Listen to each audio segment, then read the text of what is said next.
really good. That was the best one we've done so far. Okay.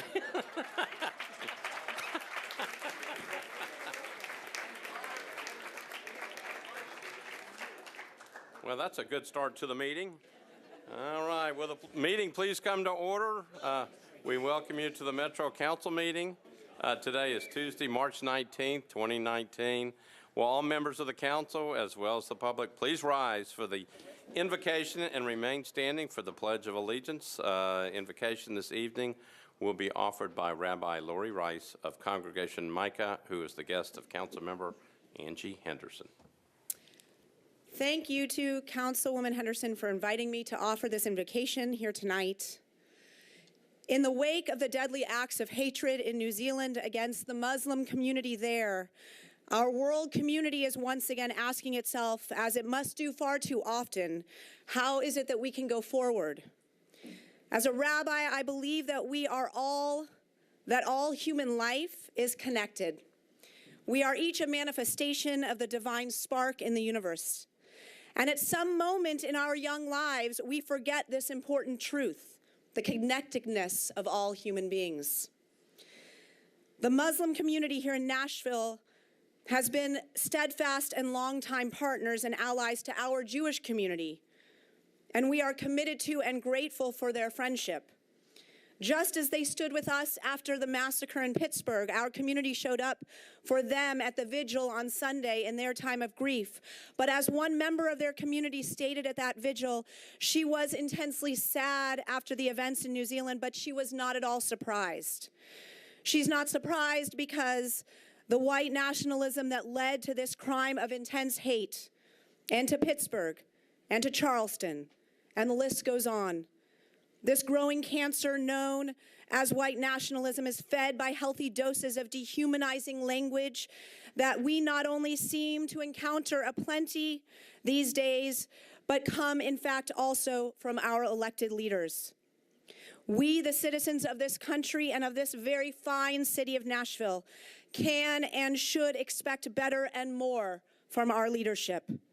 And so as I stand here tonight, and as you, this council, prepare to deliberate and discuss the major issues that will impact our city, I ask that your litmus test, your mission statement to which all matters will be measured for their merit, be this: will our actions here in this chamber lift the level of equity of all Nashville citizens? Will our actions honor the common thread of our city's people, that we, as my dear friend said the other day, bleed the same and want the same thing for our families and our children, happiness and prosperity, regardless of how we pray, whom we love, the language we speak, or the color of our skin? A sincere thank you for your dedicated service on this council. You are the leaders of our city, and we hold you accountable to call out racism, bigotry, and dehumanizing language wherever it lives. Because if we do not do this as a collective, intentional effort, I'll just see you at the next vigil. The stakes are high. Let's not hold vigils. Let's hold each other accountable to action. In Judaism, we say, Chazak, Chazak, Vanit Hazek. May each of you be strengthened and guided in your work. Amen. Amen. I pledge allegiance to the flag of the United States of America and to the republic for which it stands, one nation, under God, indivisible, with liberty and justice for all. You may be seated. I do want to thank Ryan Malloy, who was the Boy Scout who banged the gavel today and hurt both Mr. Jameson and my ears. Okay. And thank you, Rabbi Rice, for your comments.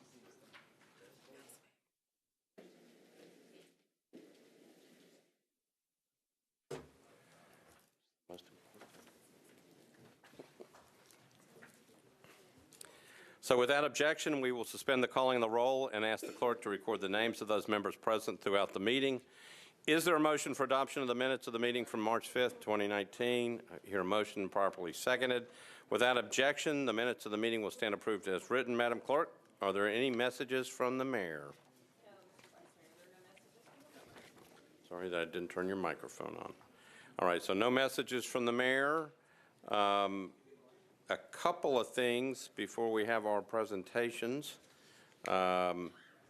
I'd like to announce that we have a whole series of Girl Scouts here tonight.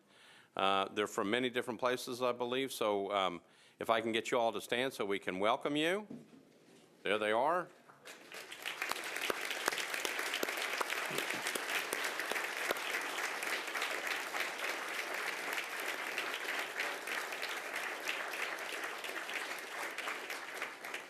So we also have a Boy Scout troop here tonight, Troop 210 from St. Edward's School.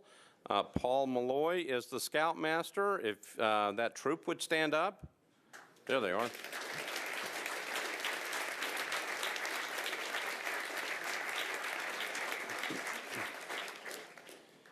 And I also want to give a shout out to both the Belmont men's and women's basketball team who are in the NCAA tournament. And the Lipscomb men's basketball team, which is in the NIT. And I will tell you that depending on how long we are here tonight, you might be able to get home and watch the Belmont men's team on television. They're playing tonight. So any reports from committees on matters other than legislation? All right, seeing none, we have two presentations tonight. We are going to start, the first one will be presented by Councilmember Jeff Syracuse.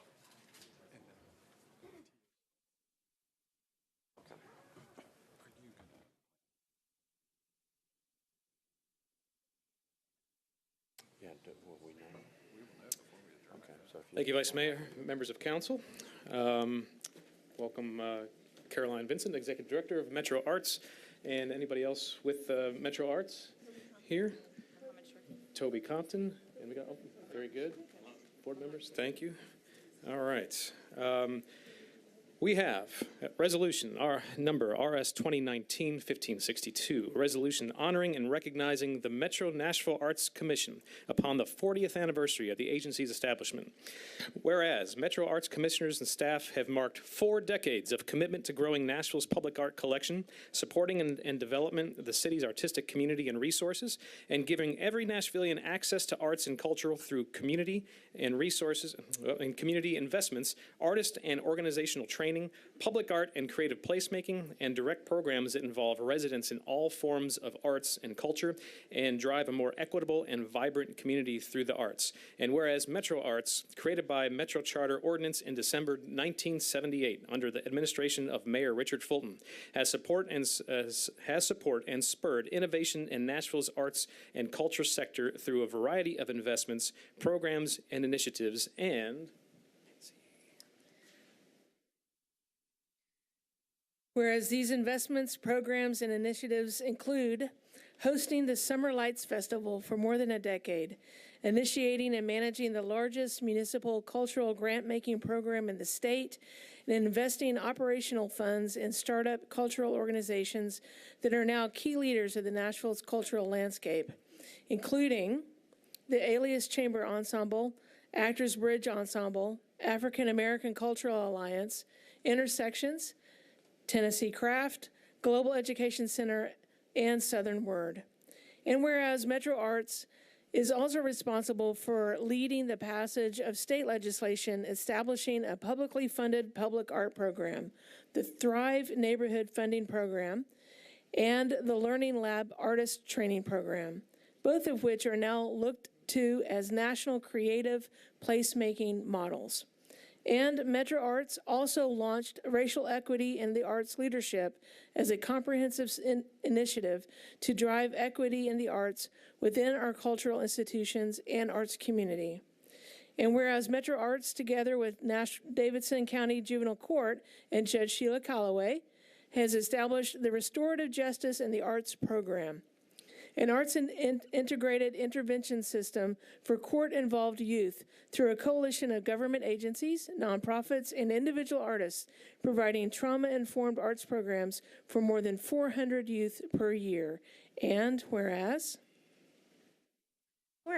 Metro Arts, together with the Nashville Career Advancement Center, invests in developing youth as artistic leaders through the Opportunity Now program, a summer employment program that provides mentorship, 21st century skill building, and work readiness training. And whereas in the 4 decades of service, Metro Arts has spearheaded the commissioning and installation of more than 100 pieces of public art throughout Nashville, including iconic landmarks such as Christian Moeller's Sticks and Alice Aycock's Ghost Ballet for the East Bank Machine Works, as well as the Art Works Collection, a pilot program to acquire two-dimensional works of art in a variety of mediums, created by local artists for public space and Metro buildings. And whereas, in tandem with its 40th anniversary, Metro Arts has unveiled a new visual brand for the agency, one that reflects on the cultural vibrance of the city and includes the new official tag of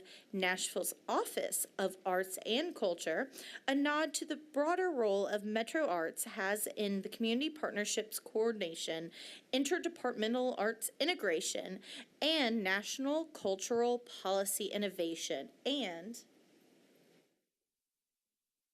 whereas throughout its 40-year history, Metro Arts has supported the growth of art in the public realm, as well as increases in arts funding and partnerships with local schools, galleries, and cultural organizations. And whereas, as a result of the Commission's work, Nashville has been recognized by the National Center for Arts Research as second in the nation in cultural vibrancy, and by Americans for the Arts Year in Review for its Learning Lab Artist Training Program.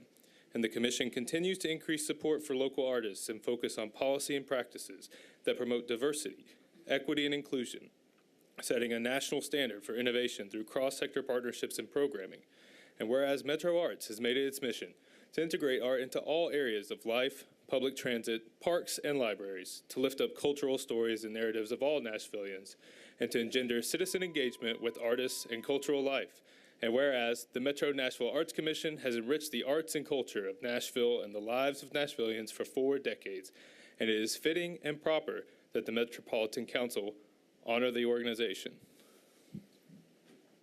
Now, therefore, be it resolved by the Council of the Metropolitan Government of Nashville and Davidson County, Section 1, the Metropolitan County Council hereby goes on record as formally recognizing and honoring Metro Arts commissioners and employees for their 40 years of service, growth, and commitment to the arts and culture for all Nashvillians. Section 2, the Metropolitan Council Office is directed to prepare a copy of this resolution to be presented to Metro Arts Executive Director Caroline Vincent and the Metro Arts Commission Chair. Section 3, this resolution shall take effect from and after its adoption, the welfare of the Metropolitan Government of Nashville and Davidson County requiring it. Thank you and congratulations.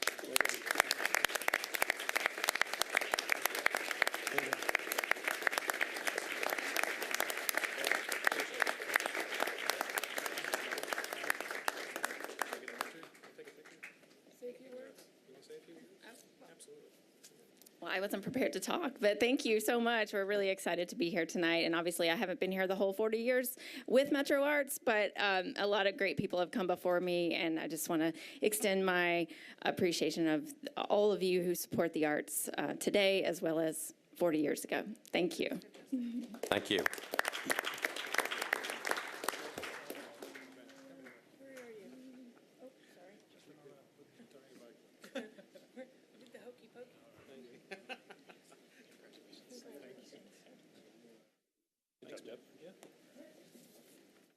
All right, before we get to the second presentation, I did want to recognize that members of the Tennessee State University Citizens Police Academy are here. And if they would stand up so that we could recognize you all.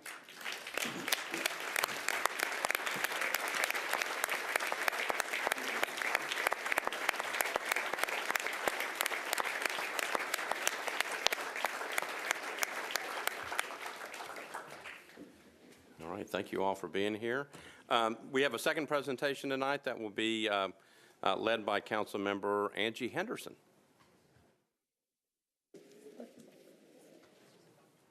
okay, if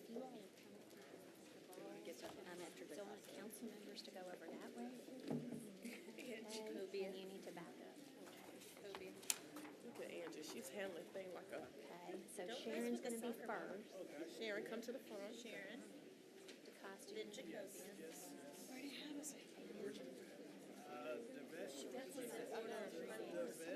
If you'll be here and Good to see you. I'm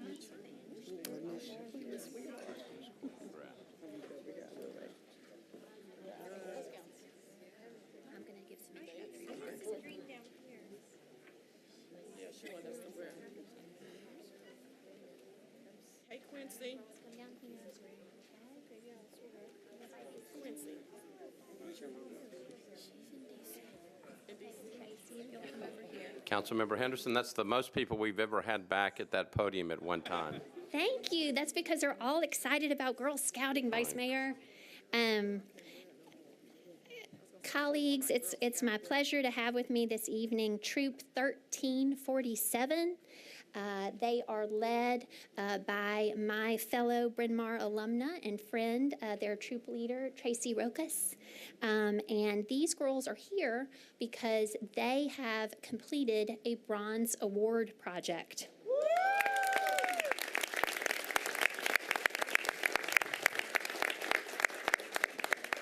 And their Bronze Award project included this honorary resolution, as well as the language for a Metro historical marker. So that marker will be unveiled later this summer. It is kind of right on the edge of District 25 and District 34 at Girl Scout headquarters. And so these girls went to the marker committee and worked on that language. And then we also met as a troop and worked on the language of this resolution.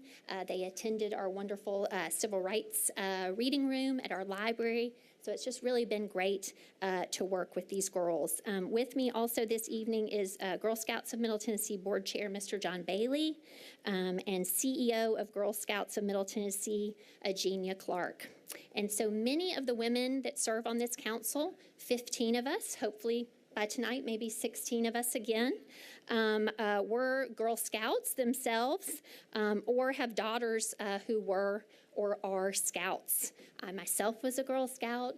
Council Lady Devette Blaylock is a Girl Scout troop leader. Raise your hand if you are a councilwoman that was a Girl Scout. And a brownie. And a brownie. Brownie Scouts, you're always a Girl Scout.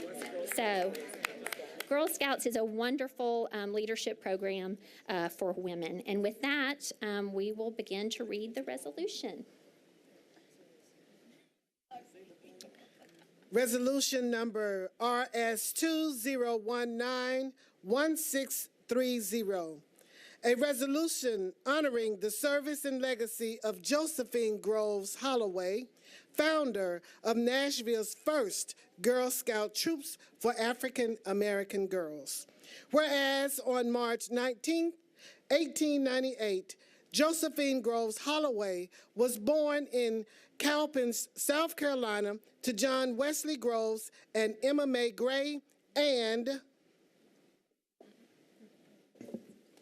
Whereas, encouraged by her father, a Methodist minister who valued education, and on the advice of a high school teacher who recognized her promise, Josephine enrolled in Fisk University in the fall of 1919, and Whereas she worked her way through college, mending dining hall tablecloths and winding clocks in practice rooms, and despite battling influenza and a shortage of funds, she graduated in 1923, receiving a degree in sociology. And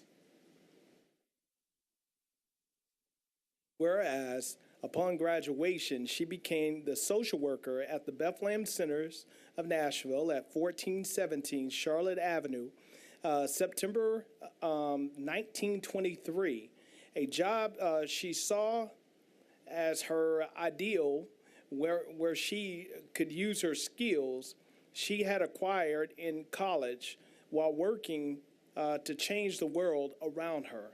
And whereas, during her tenure at the Bethlehem Center, charged with establishing a program to help the Black girls and women, she was inspired by the mission of the Girl Scouts and attended a Girl Scout leader training with Girl Scout founder Juliette Lowe at the Southern Education Conference on Scouting at George Peabody College in January of 1924. And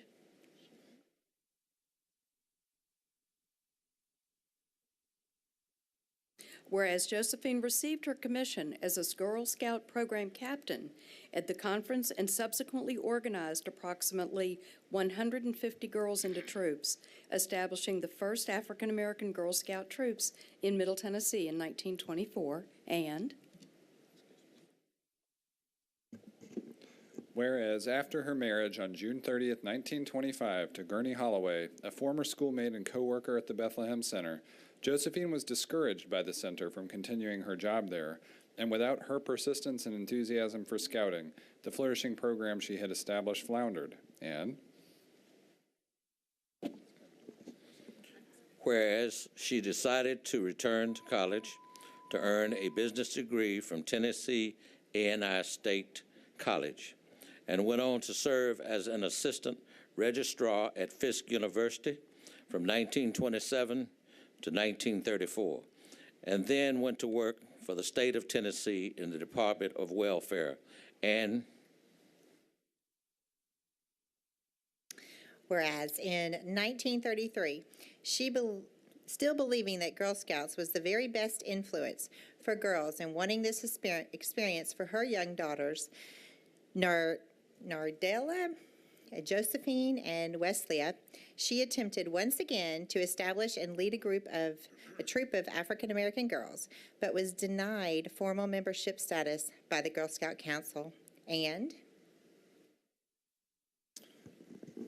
whereas with the help of her husband Gurney, who while attending medical school at the University of Chicago had purchased Girl Scout handbooks for the girls in her troop, and with determination, she continued her work leading an unofficial troop for 10 years and was finally successful in petitioning for Troop 200's formal acceptance in 1943. And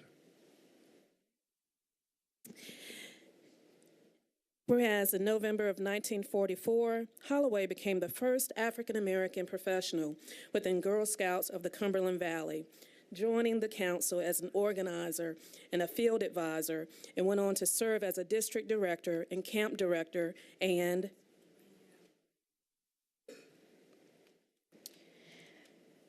let's see, whereas in 1951, determined to create opportunities for African American girls to experience the joys of camping that due to segregation were only provided to white Girl Scouts. Within the council, she enlisted help from the girls in her troop and Fisk University fraternity members to build what is today known as Camp Holloway in Millerville, Tennessee. And you ladies are so attentive. I appreciate it.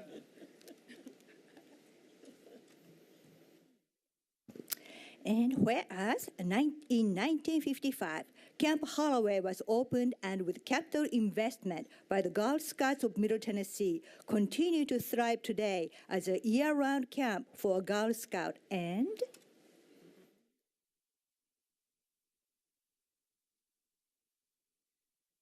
whereas at a bicentennial celebration in 1976, the Cumberland Valley Girl Scout Council honored Holloway as a hidden heroine who had made a vital contribution to her community but had never been properly recognized. Whereas described by historians as a pioneer and a lamplighter, Josephine Groves Holloway lived her life with passion to improve the world around her and persevered in facing and removing racist obstacles, and provided opportunities for Black girls in Nashville while helping Girl Scouts of America become a more inclusive organization. And whereas it is fitting and proper that the Metropolitan Council recognize the significant contributions Josephine Groves Holloway has made in the Girl Scouts of America organization, now therefore be it resolved by the Council of the Metropolitan Government of Nashville and Davidson County, the Metropolitan Council goes on record as honoring the service and legacy of Josephine Groves Holloway, founder of Nashville's first Girl Scout troops for African American girls. The Metropolitan Council office directed to prepare a copy of this resolution to be presented to Ms. Eugenia Clark, Chief Executive Officer of Girl Scouts of Middle Tennessee. This resolution shall take effect from and after its adoption, the welfare of the Metropolitan Government of Nashville and Davidson County requiring it. Oh, my God. Look at this. This is your work. This is all your work. I'm not the one to speak on behalf of what these girls have done. I think that their troop leader, Tracy, certainly can speak to what has happened and for this very special occasion. But I would like to say to everyone that it is with a warm heart that I can look these girls in the face and know that their work has brought huge meaning to the council and to all of us that live here in the Metro Nashville area, because every time you see this historic marker, I hope you see one of these girls' faces at the same time. Thank you. Thank you, Tracy. You want to say something?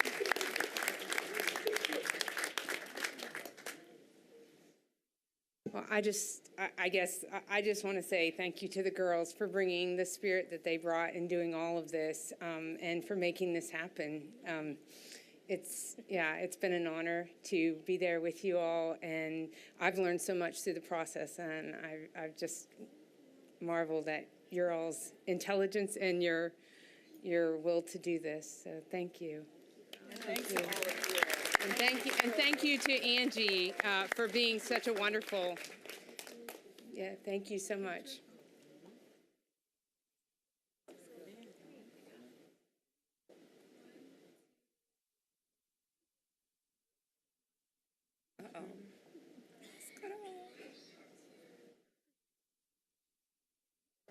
Thank you all. Thank you very much. I did not expect that. Thank you. Really appreciate it. Thank you so much, Angie. Thank you. Good job. Thank you.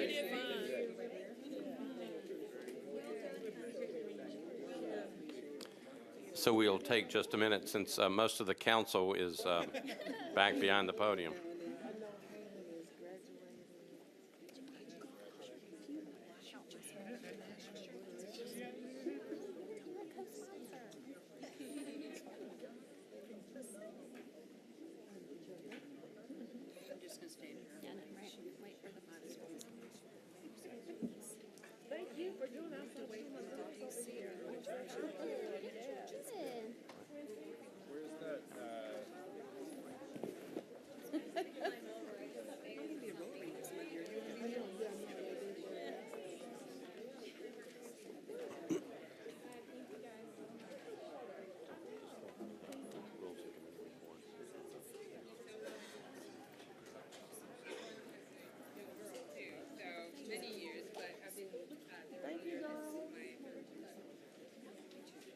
So Councilmember Murphy, we're waiting for you to get back to your seat because you've got the next report. But before we get that, I just want to make sure that Councilmember Henderson made sure that there is an adequate supply of Girl Scout cookies for the council members. All right, so we're on to elections and confirmations. There should be a report from the Rules Committee. I believe Councilmember Murphy is handling that tonight. Yes, I had the great fortune of hijacking this committee tonight. And so with that, we have the elections and confirmations of the Community Education Commission, the nomination of Ms. Jane Coleman Caton to fill an unexpired term ending on August 2nd, 2019. And we approved that 5 in favor, 0 against. Next, we had the Work Release Commission, reappointment of Ms. Lauren Gators for a term expiring August 1st, 2023. And we approved that 5 in favor, 0 against. Okay, Councilmember Murphy, if I can have a motion to approve both those nominations.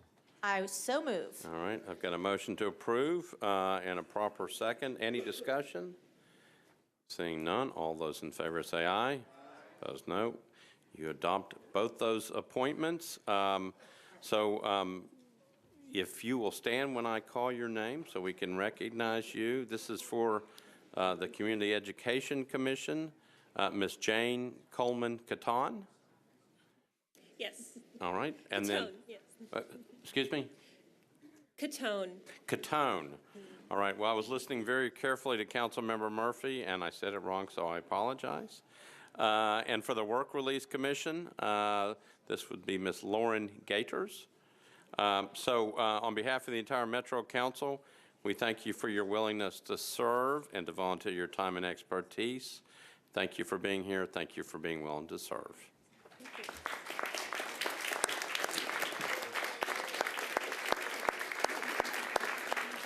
Thank you. Thank you. Thank you.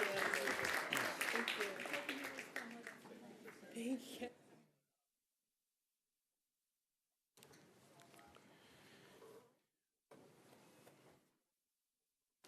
Okay, we will move on now to a proposed rule change. This is a proposed amendment to Rule 28 to the Rules of Procedure of the Metropolitan Council. I'm going to go to Councilmember Roten. You're recognized. Thank you, Mr. Vice Mayor.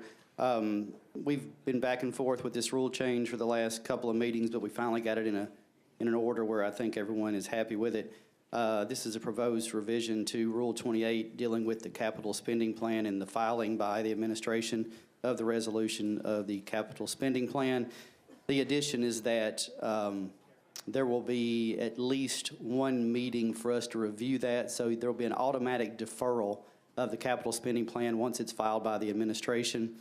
There is also an addition that the capital improvements budget project number related to the proposed purpose subpart of category will be added, and the council office will identify where the proposed purpose appears on the Metro Council's CIB project prioritization list.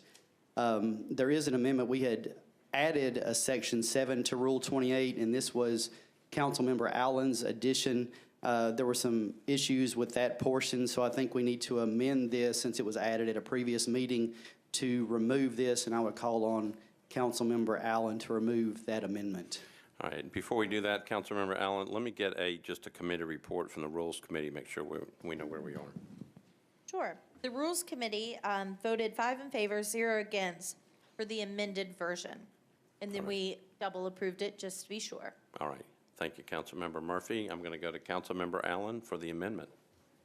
Thank you, Mr. Vice Mayor. I believe I need to ask for a suspension of the rules for a late filed amendment from the floor since this was not formally submitted before. All right, so I've got a request from Councilmember Allen. It's a motion to suspend the rules so that we can get this amendment properly before the body. Any objections to a suspension? Seeing none, Councilmember Allen, you are recognized. Thank you. I appreciate this. I had seen this as an opportunity to perhaps bring a little bit more transparency to the budget process, which is something that I've heard from many constituencies. And I understand that we had been working very hard to figure out who could be responsible for providing information on prioritizations that different departments had supplied to different items in the capital improvement budget and the capital spending plan for these items. And we worked up to the last minute to try to determine if it would be possible to do that in the time frame allowed, and was determined that that is not going to be possible. So I would like to continue the discussion about how to assure people that this is a transparent and open process. So this may come back at some point, but I'm comfortable taking it out at this point so that we can just get this one meeting deferral and the council prioritization part taken care of. So with that, I would ask again for approval of the amendment. Okay, so Councilmember Allen moves an amendment to the proposed change to Rule 28, properly seconded. Any discussion on the amendment? Seeing none, all those in favor of the amendment say aye. Aye. Opposed, no. Amendment is adopted. I'm going to go back to Councilmember Roten for the rule change. Thank you. I would just like to move the amended Rule 28 change. Okay, so I have a motion to amend to approve Rule 28 as amended, the proposed change, properly seconded. Any discussion on the proposed change? Seeing none, all those in favor say aye. Aye. Opposed, no. The motion is adopted. So we have a proposed rule change to 28. And Mr. Jameson, I'll go to you just for a second to make sure we understand when that rule change becomes effective. Under the rules, the rule will become effective in 30 days following your adoption. Okay. Any questions about that? Seeing none. Thank you. Thank you, Councilmember Roten, for handling that. Appreciate it. All right, so we are now ready to move on to the public comment period. This is a time dedicated to allow members of the general public who have registered in advance to speak on issues relevant to Nashville and Davidson County. We have 5 individuals tonight who have signed up. Those individuals will have 2 minutes each. I'm going to turn on the microphone at the public table. I will say as we start that this public comment period came as a result of about a year ago when a lot of people felt like they needed a chance to make comments. And so we set this up so people would have a chance to talk. So we will now start. The first speaker is Zulfat Suara. She is a constituent of Councilmember Wieners in District 22. Ms. Suara, you are recognized. Thank you. Good evening, council members. I'm standing before you as a resident who attended the town hall meeting held by Stand Up Nashville. There were questions asked at that meeting that we would like the council to ask Amazon. As a CPA and a former business owner, I am not opposed to Amazon coming to Nashville. I support job creations and economic development. However, the concern is that there are many in Nashville, especially in minority community, that have not benefited from the recent growth in Nashville. Our questions are, what commitment is the council requesting from Amazon to hire a workforce that reflects the diversity of our city? We also want to ensure that this is not just in the lowest paying jobs. 2, what is Amazon willing to do to help ensure pathways out of poverty and jobs into the middle class from our promise zones? This is the part of town that is predominantly inhabited by new Americans and people of color. 3, will the council get this commitment to diversity in writing and share with the taxpayers? 4, what measures does the county have in place to hold Amazon or any other company accountable for complying with all written agreements with the city? We are a city that celebrates diversity, and we need Amazon to understand that they should be our partner in helping to ensure that financial opportunities are available, especially within our diverse communities. Thank you. Thank you. Our next speaker is Ms. Clarice Rankins. She is a constituent of Councilmember Hastings, District 2. Ms. Rankins? Thank you. Hello, council members. My name is Clarice Rankins, and I'm a resident of the Haynes Trinity community. I have serious concerns about the proposal to give Amazon millions of dollars in city incentives, especially since Amazon has refused to engage or work together with the community to ensure us that they will be a good neighbor in Nashville. I also have a question that I believe needs to be answered before we can make any decisions related to Amazon. Can you ensure that we can take back our tax incentives if Amazon doesn't deliver on the jobs they have promised us? We know from previous experience that sometimes promises made by large companies seeking tax incentives aren't kept. This is a reality right now in Memphis, Tennessee, where the multinational company Electrolux is closing up shop after 8 years of operation. In 2010, the city and state gave Electrolux $188 million in taxpayer money, and their contract did not include any clawbacks or refunds. They promised to create 1,240 jobs, but never came close to meeting that goal. Now they are closing. The 530 employees that they currently have will be out of work. And that's just one example. We know here in Nashville, the city voted to give Dale $166 million in incentives, including the same job grants we are offering Amazon to build a manufacturing center near the airport. The list goes on, but the questions remain.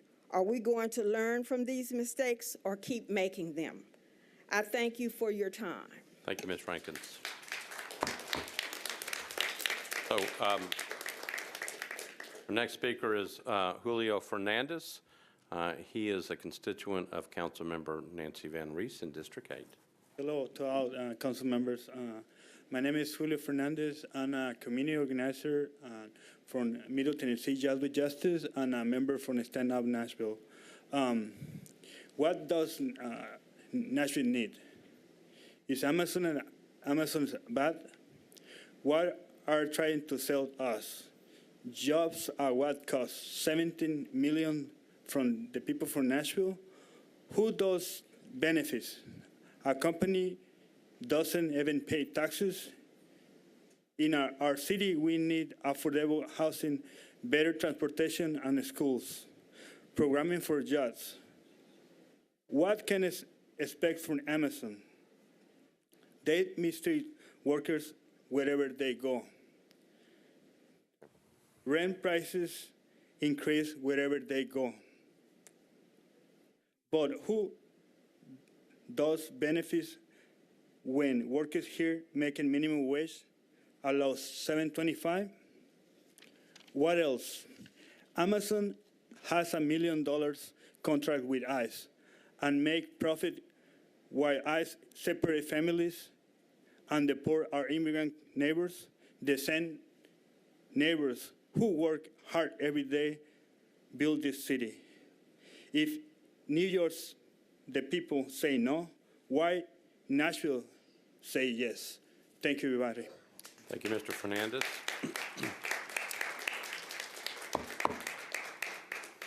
Our next speaker is Mr. Hank Clay, who is a constituent of Councilmember Berkeley Allen's in District 18. Mr. Clay, you're recognized. Thank you, Mr. Vice Mayor, members of council. I'm Hank Clay, and I get to support the team in Nashville and across the state with communities and schools of Tennessee. I'm proud tonight to announce a partnership between Amazon and communities and schools in Tennessee to expand from 6 to 17 schools in Nashville, serving 7,500 students, our city's most vulnerable kids. Communities and Schools of Tennessee places a full-time site coordinator in each of our partner schools who helps to coordinate the investments that are in the community, bring in new resources to ensure that our most vulnerable students are able to attend school every day and focus on learning. These 17 schools are in 12 of your districts spread across the whole city. They are serving our kids that need services around mental health, physical health care, and other issues that keep them from coming to school every day. This announcement is really huge for us because it helps us to do a true public-private partnership, expanding to these communities and making sure that kids get the services they need. And it shows to me that Amazon is investing in the long-term health of our community and making sure that we have a really diverse workforce coming forward. So thank you. Thank you. Our last speaker is Michael Callahan, Kapoor, who is a constituent of Councilmember Brett Withers. Good evening, council members. I am with Stand Up Nashville. We all want a fair and prosperous city and a better future for our children and communities. But as a city, we keep doing the same thing and expecting different results. It's called Trickle-Down Economics. Hand over the resources we generate to wealthy corporations and developers with the promise prosperity will trickle down to everyone else. Problem is, it never does. This policy choice benefits only a select group of rich people while the majority of us are left behind or pushed out. The idea that Nashville is considering investing $17.5 million without having basic commitments or community standards in place is a perfect example of this policy. I'd like to make 3 points for the rest of my time. First, let's be clear about the problem. The rules of the game are rigged against working people and communities of color. And as long as the chamber, economic development officials, and corporate executives are allowed to cut deals behind closed doors without the community at the table to make sure that equity and inclusion are at the center of policy decisions, we will continue to have extreme wealth and income disparities. It's time for us to adopt a middle-out approach that invests in the schools where our kids learn, buses we take to work, the skills and training programs that allow hardworking, poor families to become middle-class ones, access to capital for small and minority businesses, and the purchasing power of working people. This is what actually creates jobs, demand, innovation, and shared prosperity. Number two, the Do Better law was supposed to give corporations the opportunity to be transparent, build trust with residents, and demonstrate corporate responsibility. While insufficient, AllianceBernstein at least attempted to do this in good faith. Amazon, on the other hand, has refused to engage in a meaningful way and has opted for closed-door meetings, flashy PR events, and aggressive lobbying instead. Their Do Better report fails to disclose critical wage and local hire information and omits safety and wage-related violations that I'd like to enter into the record. It's time for you to represent us and fix the Do Better format now. We need sheroes and heroes of the people to stand up and ask the hard questions, demand better reporting standards, and get real commitments. Thank you. Thank you, Mr. Kapoor.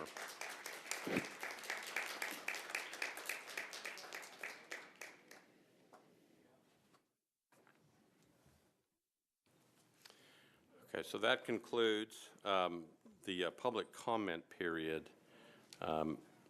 We are having some technical difficulties, so just hang with us for just a minute.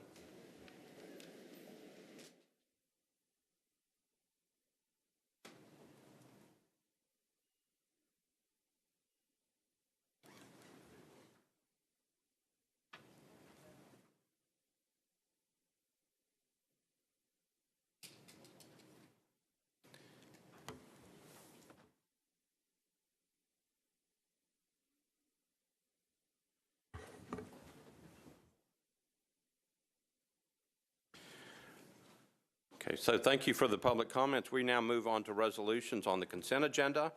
Following items are on the consent agenda. I'm going to read the resolution numbers that are listed on the consent agenda. As you listen, if there are any items that need to come off the consent agenda, please let me know. So again, look at your calendars, you look at your agendas. These are the items on the consent agenda. RS 2019-1631. 1632, 1633, 1634, 1636, 1638, 1639, 1640, 1641, 1642, 1643, 1645, 1646, 1648, 1649, 1650, and 1651.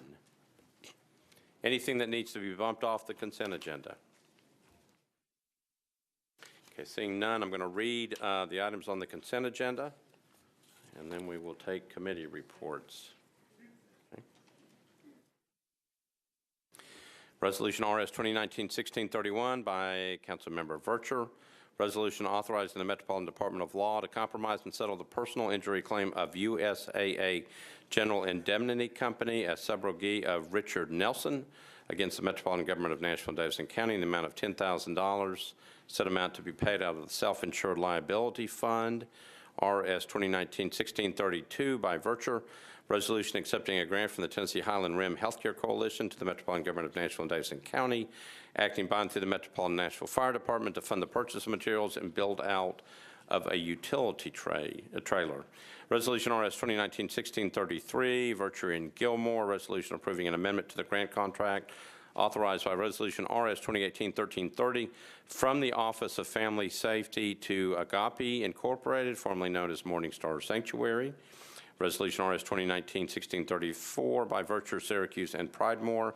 Resolution accepting a grant from Tumble Track and American Gymnast for equipment and Flip Fest Gymnastics Camp and USAG Tennessee Gymnastics for monetary awards to the Metropolitan Government of Nashville and Davidson County, acting by and through the Metropolitan Board of Parks and Recreation to establish a gymnastics program at the Medicine. Yes, I heard a point of order. Councilmember Johnson. I'm sorry, I missed this resolution. I think there was a little typo in the body of the resolution. So should we need to remove it to correct the typo? So are we talking about 2019-1634? Yes, sir. The amount of the dollar amount I found there was 1 extra decimal point and 2 extra zero on the body of the resolution. We're checking. That's a good catch. We're going to pull it off of the consent agenda. Okay? Sometimes those decimal points mean quite a bit. Thank you, Councilmember Johnson. All right. All right. So just we are now pulling 2019-1634 off of the consent agenda. Resolution RS 2019-1636 by Vircher, Gilmore, and Pulley, resolution accepting a grant from the Friends of Metro Animal Care and Control to the Metropolitan Government of Nashville and Davidson County, acting by and through the Metropolitan Board of Health, to provide emergency medical care for the animals. RS 2019-1638 by Vircher, Gilmore, and others. Resolution approving a grant contract between the Metropolitan Government of Nashville and Davidson County, acting by and through the Metropolitan Board of Health and Nashville Health to coordinate the 2018-2019 Nashville Community Health Survey. RS 2019-1639 by Pulley, resolution approving a contract between the Metropolitan Government of Nashville and Davidson County, acting by and through the Metropolitan Board of Health and Nashville Health to create and implement the Nashville Health and Wellbeing Survey to assess the health status of Davidson County residents. RS 2019-1640 by Gilmore and Pulley, resolution approving Amendment 1 to a grant from the March of Dimes Foundation to the Metropolitan Government of Nashville and Davidson County, acting by and through the Metropolitan Board of Health to promote increasing preconception and interconception education for women of childbearing age in Davidson County. Resolution RS 2019-1641 by Vircher, O'Connell, and others. Resolution accepting a grant from the Recycling Partnership to the Metropolitan Government of Nashville and Davidson County, acting by and through the Metropolitan Nashville Public Works Department to provide funding in support of the planned enhancement of the curbside recycling program. RS 2019-1642 by O'Connell and Bedney. Resolution authorizing LC Sobro 1 LLC to construct and install aerial encroachments at 700 3rd Avenue South. RS 2019-1643 by O'Connell and Bedney. A resolution authorizing LC Sobro 1 LLC to construct and install an aerial encroachment at 723 2nd Avenue South. RS 2019-1645 by O'Connell and Weiner, a resolution accepting a grant from the Nashville Convention and Visitors Corporation to the Metropolitan Government of Nashville and Davidson County to help offset special event expenses to cover safety and security needs, traffic control, and emergency management for the 2019 National Football League Draft. Resolution RS 2019-1646 by Councilmember Lee, resolution setting the date and time for the 2019 State of the Metropolitan Government Address. RS 2019-1648 by O'Connell, resolution urging Governor Bill Lee, Lieutenant Governor Randy McNally, Representative Glenn Cassada, Speaker Cassada, Representative Kevin Vaughn, Senator Bo Watson, and the Tennessee General Assembly to adopt a state historic tax incentive entitled the Main Street Historic Rehabilitation and Tourism Revitalization Act. Resolution RS 2019-1649 by Councilmember Hager, resolution approving the donation of centennial celebration banners from the Metropolitan Government of Nashville and Davidson County to Historic Old Hickory Village, Inc., a nonprofit organization. RS 2019-1650 by Councilmember Weiner, resolution honoring the services and conduct of Shannon Hodge, an employee of the General Sessions Court for Nashville and Davidson County, for discovering a large-scale fraud within the Nashville General Sessions Traffic School. And RS 2019-1651 by Councilmembers Anthony Davis and O'Connell, resolution recognizing March 18, 2019 as Transit Driver Appreciation Day. Does anything else need to come off the consent agenda? If not, we will then go to committee reports. I'm going to start with Budget and Finance. Councilmember Vircher. Thank you, Vice Mayor. RS 2019-1631, 1632, 1633, 1636, 1638, 1641, 1645. Oh, I'm sorry. I'm a little rusty in giving my report, Vice Mayor. Let me start. Do you want to try it again? Yes, let me start over. I'm sorry. That's okay. RS 2019-1631, 1632, 1633. Budget and Finance recommended approval, 8-4, 0 against. RS 2019-1636, Budget and Finance recommended approval, 8-4, 0 against. RS 2019-1638, Budget and Finance recommended approval, 9-4, 0 against. RS 2019-1641 and 1645, Budget and Finance recommended approval, 9-4, 0 against. Very good. Councilmember Hurt, Convention Tourism. Thank you very much. The conventions, tourism, and public entertainment facilities voted 7 for and 0 against for resolutions 1645 and 1528. All right. Thank you. Health Hospitals, Councilmember Pulley. Thank you. Health, Hospitals, and Social Services recommended RS 2019-1636, 1638, 1639, and 1640 for approval. 6 in favor, 0 against. All right. Thank you, Councilmember. Councilmember Bedney, Planning and Zoning. Thank you. I'm honored to read this committee report.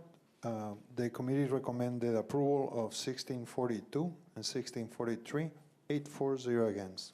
All right. Thank you. Councilmember Roberts, Public Safety. Thank you, Mr. Vice Mayor. Public Safety Beer and Regulated Beverages voted 5 in favor and 0 against for 1632 and 1633. All right. Thank you. Councilmember O'Connell, Public Works.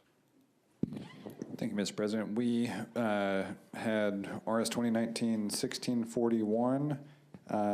We voted 9 in favor, 0 against. We had RS 2019-1642.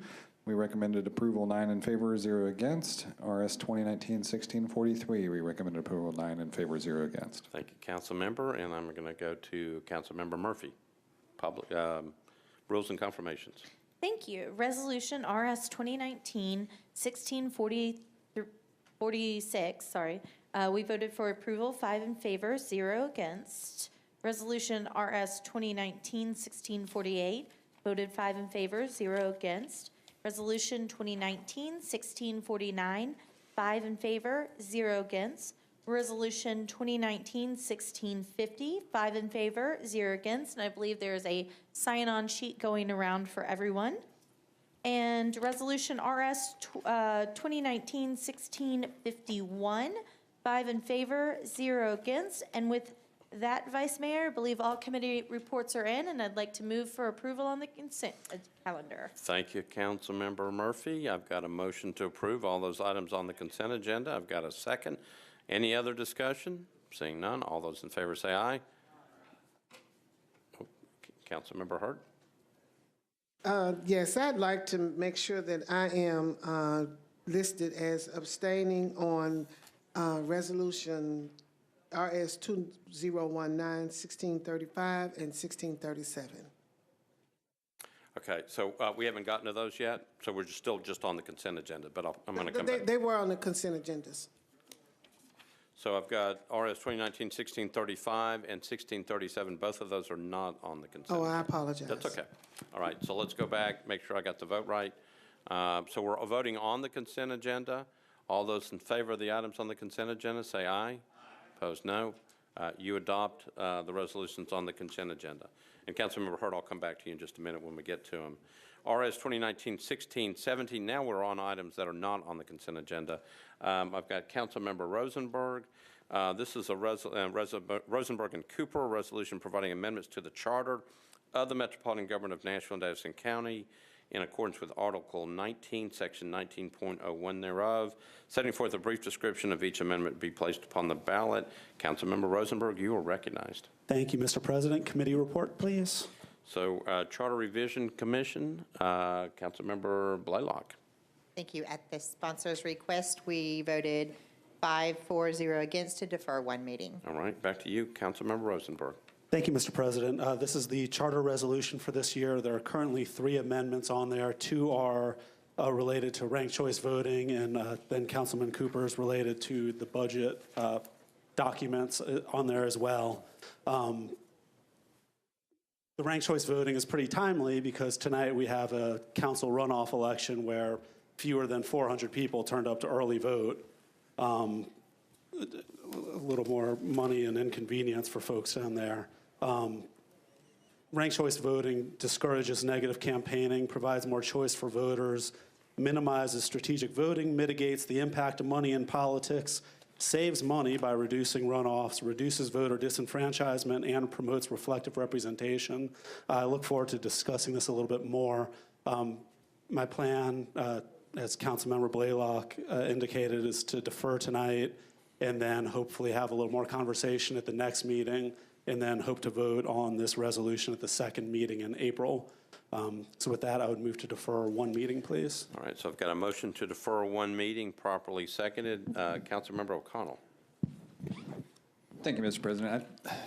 I'm hoping I'm not necessarily speaking for Councilmember Rosenberg without, in a way that would misrepresent it, but I think maybe the two of us as people who have looked at this as a fundamental cost-saving measure for Nashville taxpayers and voters, we're probably both a little frustrated by the circumstances surrounding the fact that only one of last package of proposed charter amendments did not make it onto the ballot for Nashville voters, and that was in fact the one about ranked choice voting.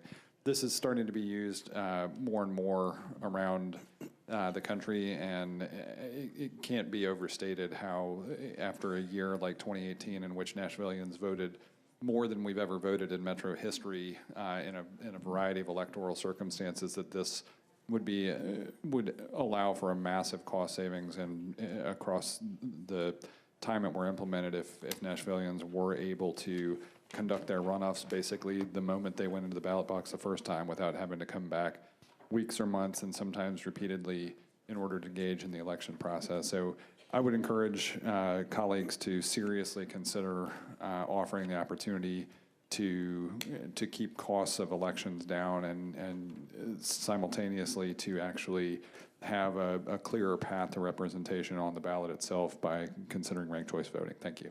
All right. Thank you, Councilmember. Anybody else wishing to speak on this? We've got a motion to defer one meeting. Seeing nobody else in the queue, motion before you is to defer one meeting. All in favor of the defer motion, say aye. Opposed, no. The motion is adopted.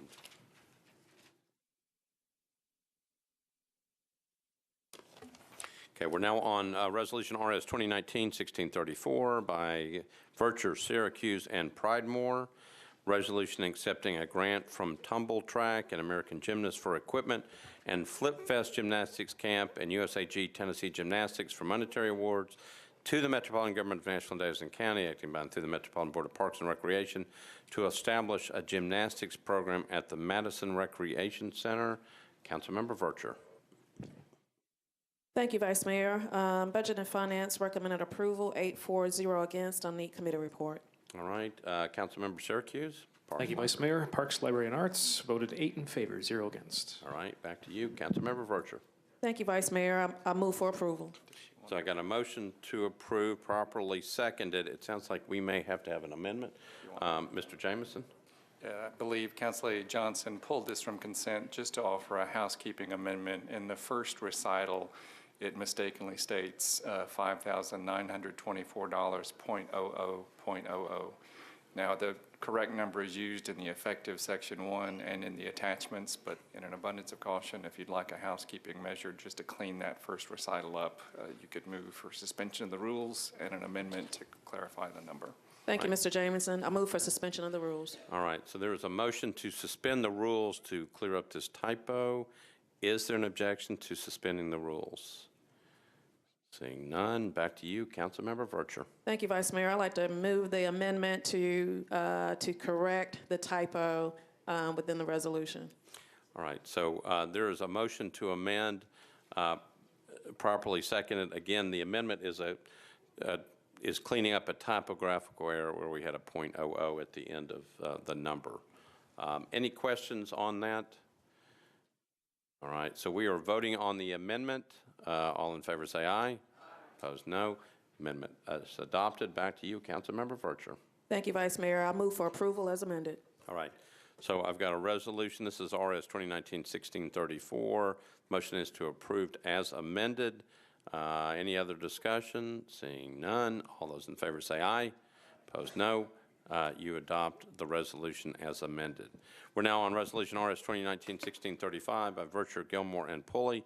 Resolution accepting a grant from the State of Tennessee Department of Health to the Metropolitan Government of Nashville and Davidson County, acting by and through the Metropolitan Board of Health to provide HIV, STD, viral hepatitis prevention, surveillance, and PrEP clinic services. Councilmember Virtue. Thank you, Vice Mayor. Budget and Finance recommended approval, 8-4-0 against. I need committee reports. All right, Health and Hospitals, Councilmember Pulley. Health, Hospitals, and Social Services recommended approval, 5 in favor, 0 against, with 1 abstention. Okay, back to you, Councilmember Vercher. Move for approval. Okay, I got a motion to approve. We're on RS 2019-1635, properly seconded. Any discussion? All right, since we have a abstention, we're going to have to go on the board. Madam Clerk, if you will open the board. Again, we are in RS 2019-1635. We are voting on the resolution.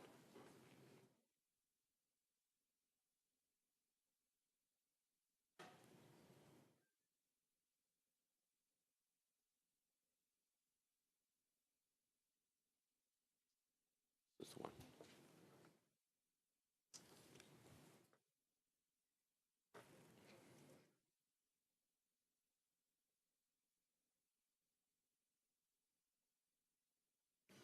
Okay, everybody voted? Who wants to vote?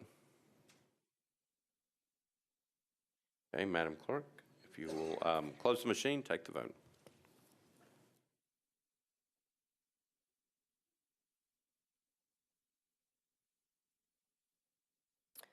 $29 in favor, 2 abstentions. All right, so RS 2019-1635 passes. All right, we're now on RS 2019-1637 by virtue of Gilmore and Pulley. This is a resolution accepting a grant from the U.S. Department of Health and Human Services to the Metropolitan Government of Nashville and Davidson County, acting by and through the Metropolitan Board of Health to enhance access to a comprehensive continuum of high-quality, community-based care for low-income individuals and families with HIV disease. Councilmember Vercher. Thank you, Vice Mayor. Budget and Finance recommended approval, 9-4-0 against, and I need committee reports. All right, Councilmember Pulley, Health and Hospitals. Health, Hospitals, and Social Services Service Committee recommended approval, 5 in favor, 0 against, with 1 abstention. Okay. All right, so back to you, Councilmember Vercher, for a motion. Move for approval. Okay, got a motion to approve, properly seconded. Any discussion on the resolution? Okay, seeing none, we also have an abstention on this. We're going to have to go on the board. Madam Clerk, if you will open up the machines, we are voting on RS 2019-1637.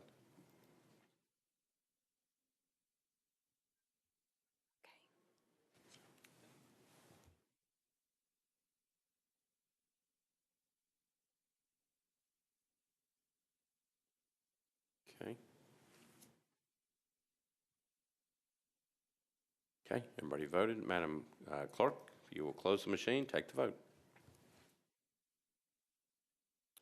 30 in favor, none against, 2 abstentions. All right, thank you, Madam Clerk. Resolution RS 2019-1637 passes.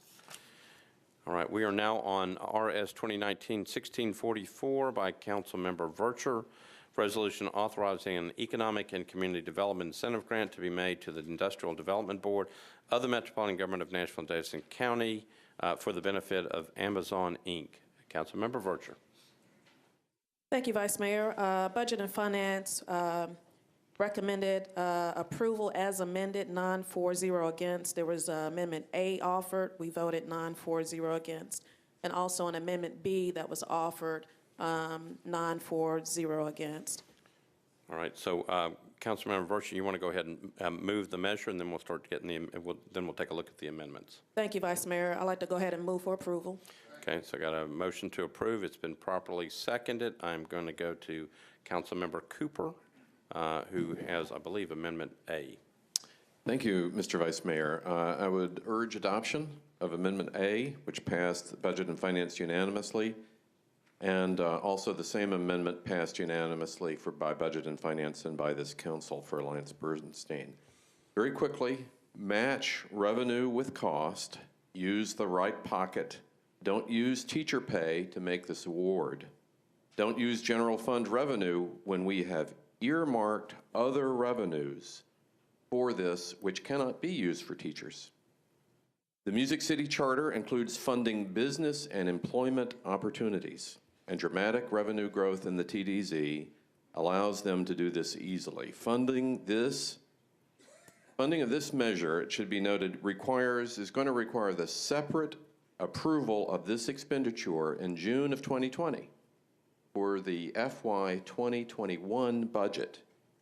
So if the MCC elects not to fund this expense out of their surplus, then the council at that time can determine if there's enough surplus in the general fund to make this expenditure at that time.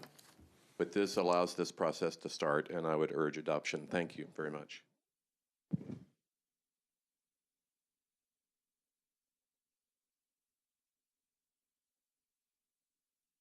All right, so Councilman Cooper moves passage of Amendment A, properly seconded. I've got people in the queue. Do people wish to speak on the amendment, on Amendment A? I've got Councilmember Murphy or Councilmember Pardue. Do y'all wish to speak on the amendment? All right, anybody wishing to speak on the amendment? Seeing none, we are on Amendment A to RS 2019-1644. It's been properly seconded. We're getting ready to vote on that. All in favor of Amendment A, please indicate by saying aye. Aye. Opposed, no. Amendment A is adopted. All right, so I've got people in the queue. We also have another amendment. I'm going to look at Councilmember Murphy or Councilmember Pardue. We have another amendment to take up. Do you wish to speak before that?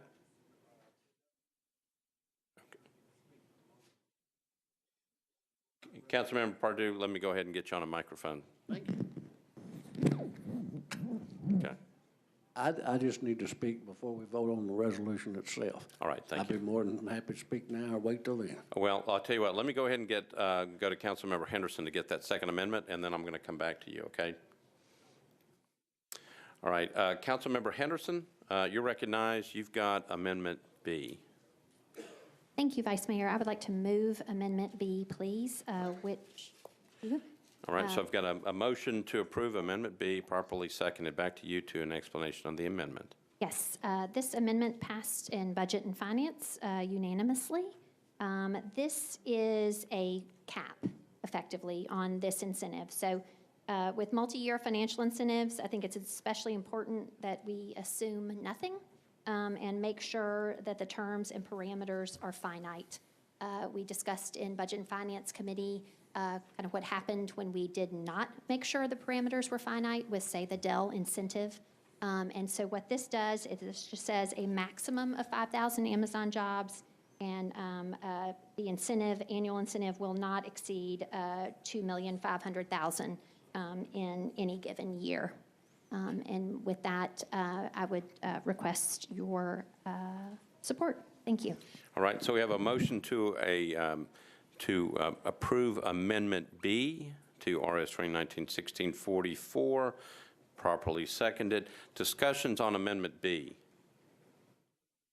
Councilmember Withers on a B? Okay, hold on. There you go. You're recognized.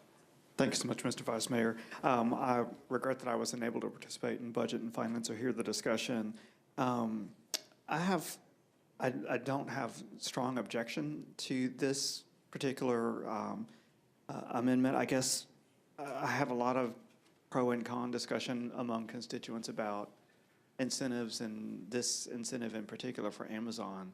One of the things that I've communicated to constituents who have concerns specific to the Amazon proposal, maybe that they didn't even have for Alliance Bernstein, is that I feel like we as a body need to just kind of have a discussion generally about incentives, if we want to have a cap on them, if we want to have certain other conditions that we apply, and that it would be, I feel that it would be more productive if we're going to do that, to have one framework that we communicate so that our economic community development folks know what to expect, and as well as folks that are wanting to open or expand businesses here know what to expect.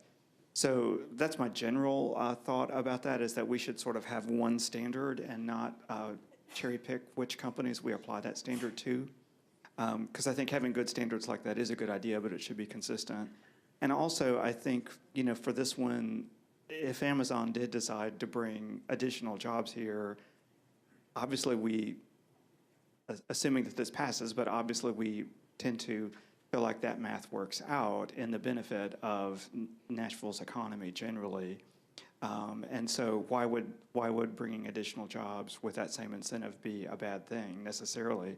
So I would be more in favor of saying with Amendment A, if we're going to potentially revisit this issue every year, I think that's appropriate, but that would be the way to handle it and to look at the conditions on the ground in our economy and our city each year and our budget each year, rather than to put a cap on at this time, which I feel like is a good idea, but I feel like it may be a little bit premature. So I guess I'm a little bit uncomfortable with it on those kind of philosophical grounds. All right. Thank you, Councilmember Withers. Councilmember Henderson, I'm going to go back to you. Any reference to Councilmember Withers' questions? I guess I would I appreciate Councilman Withers' comments, but I think the community, to be frank, we're excited to have Amazon here, but the community has a fair amount of heartburn about this incentive. So I just think it's prudent on our part. We're not saying that we don't want more jobs with Amazon. We would welcome those, but that we are not going to incentivize them. This is a significant incentive, and it simply, I think, the community's understanding of what this incentive is and the total amount that it is, 17.5 million, 5,000 jobs, that's the community's understanding. And I'm just asking that we not assume, that we clarify the language and make sure that we are indeed committing only to that at this time through this resolution. And I think that is fair and prudent. And, if they want further incentives for future jobs, they can come back and ask this council for that. So I think this is an effective amendment. And again, the Budget and Finance Committee fully and unanimously supported it. Thank you. All right. Thank you, Councilmember. Councilmember Cooper, on the amendment. On the amendment, I just wanted to agree with Council Lady Henderson, and Councilman Withers, I think, hit on an important thing, but there's one more step to it. It's not that it's a bad thing, it's an unnecessary thing. That the 5,000 jobs here would be the reason to add more jobs. And so you begin by having an uncapped amount, you're giving away your negotiating ability, and what you're already doing tonight would be the reason to have more jobs, and you probably don't have to pay for those. Thank you, Councilmember Cooper. Okay, anybody wishing to speak on the amendment? We are on Amendment B, Councilmember Henderson's amendment. All right, seeing none, we're getting ready to vote. We're on Councilmember Henderson's Amendment B. All in favor say aye. Opposed, no. You adopt. Okay, so we are now on Resolution RS 2019-1644 as amendment. It's got two amendments on. Councilmember Vercher, you're recognized. Thank you, Vice Mayor. Do I need to move the amendments? I think we've already done that, right? No, now you just move the resolution as amended. Okay, I'd like to move the resolution as amended with a brief comment. All right, so there's a motion to approve Resolution RS 2019-1644. It's got two amendments on it as amended. It's properly seconded. Back to you, Councilmember Vercher. Thank you, Vice Mayor. Understandably, there's been many concerns as it relates from various constituencies regarding this resolution. I would like to publicly state what it is not from what was conveyed during public comment. This resolution does not authorize a property tax abatement. This resolution does not authorize a tax increment financing. Some groups have expressed the need for inclusivity and diversity as it relates to this particular resolution along the lines with Alliance Bernstein.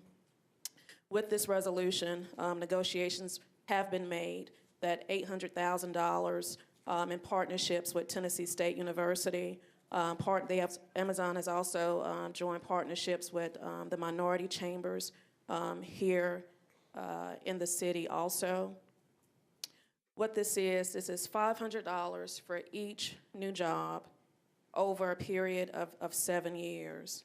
The amendment that we just voted for as a body strengthens this resolution. To Councilman Withers' concerns as it relates to Amendment B, that amendment really is needed on this resolution. Without that amendment, Amazon could hypothetically exceed 5,000 jobs, and we would be responsible for ensuring that they receive the payments above that number. So Amendment B strengthens the resolution. Amendment A also strengthens the resolution. Coming up further down on the agenda, there's an agenda item where we're going to begin the conversations as it relates to how we do incentives as a city.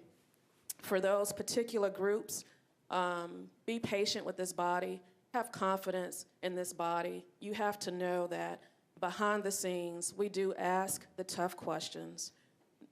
There is a lot of deliberation, a lot of back and forth, and just because the resolution is passed tonight doesn't mean that the conversations end here tonight. When we pass these resolutions, the accountability doesn't end when we pass a resolution. Those tough questions will still come, and you will still have a voice as we continue throughout this process. With that, Vice Mayor, I'd like to renew my motion to approve as amended. All right. Thank you, Councilmember. Councilmember Murphy, you're recognized. Thank you, Vice Mayor. I have a few questions for the administration. Okay. I know that yesterday there was an announcement, yesterday or the day before, that we are going to be able to fund 3% COLA for our employees. And I applaud that we are doing something for our employees, even though the original pay plan had put us, that would have been year 2, making a 6-year, the 3-year, the first year that we cut, and then the 3-year, the 3% that they should have this year. So I applaud that they are finding room to do the 3% COLA. We owe that to our employees. My question is, are they along enough to know, are we selling real estate in this year's budget to help balance it the way that we have done in the past?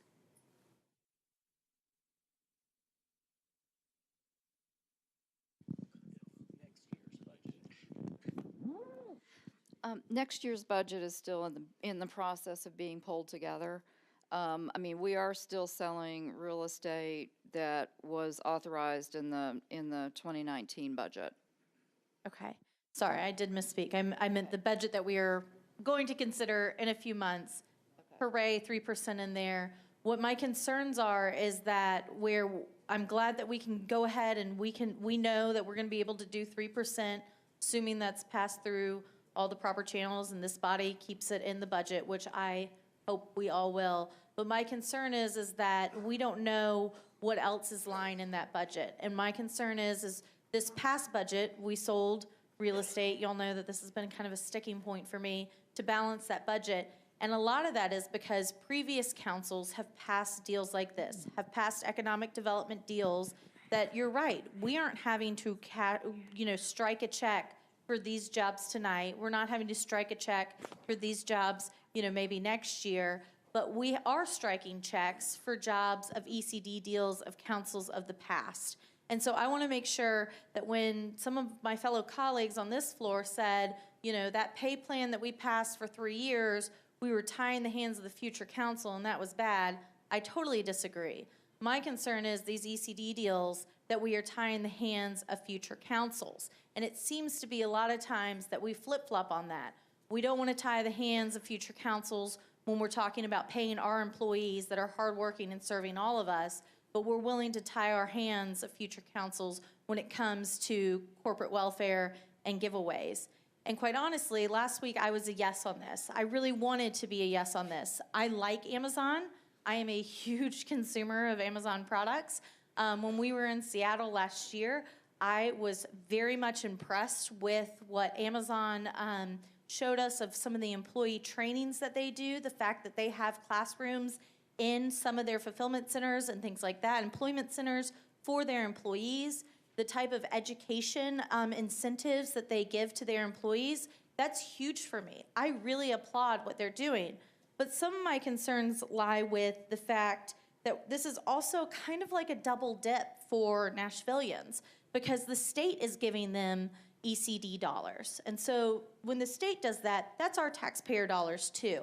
And then when Metro does it, it's our taxpayer dollars too. So we're almost like Nashvillians are giving, twice what they should be giving. And quite frankly, I think there was a quote from Amazon about them they're feeling married to Nashville. And if they are, they want us to have a successful and stable budget. And that's where I'm growing concerned that these ECD deals are not going to be stabilizing our budget moving forward. I have asked questions in the past of this. I'll let you finish. Thank you, and I'll repress my button. I will speed up. So again, I like the jobs. I like the type of jobs.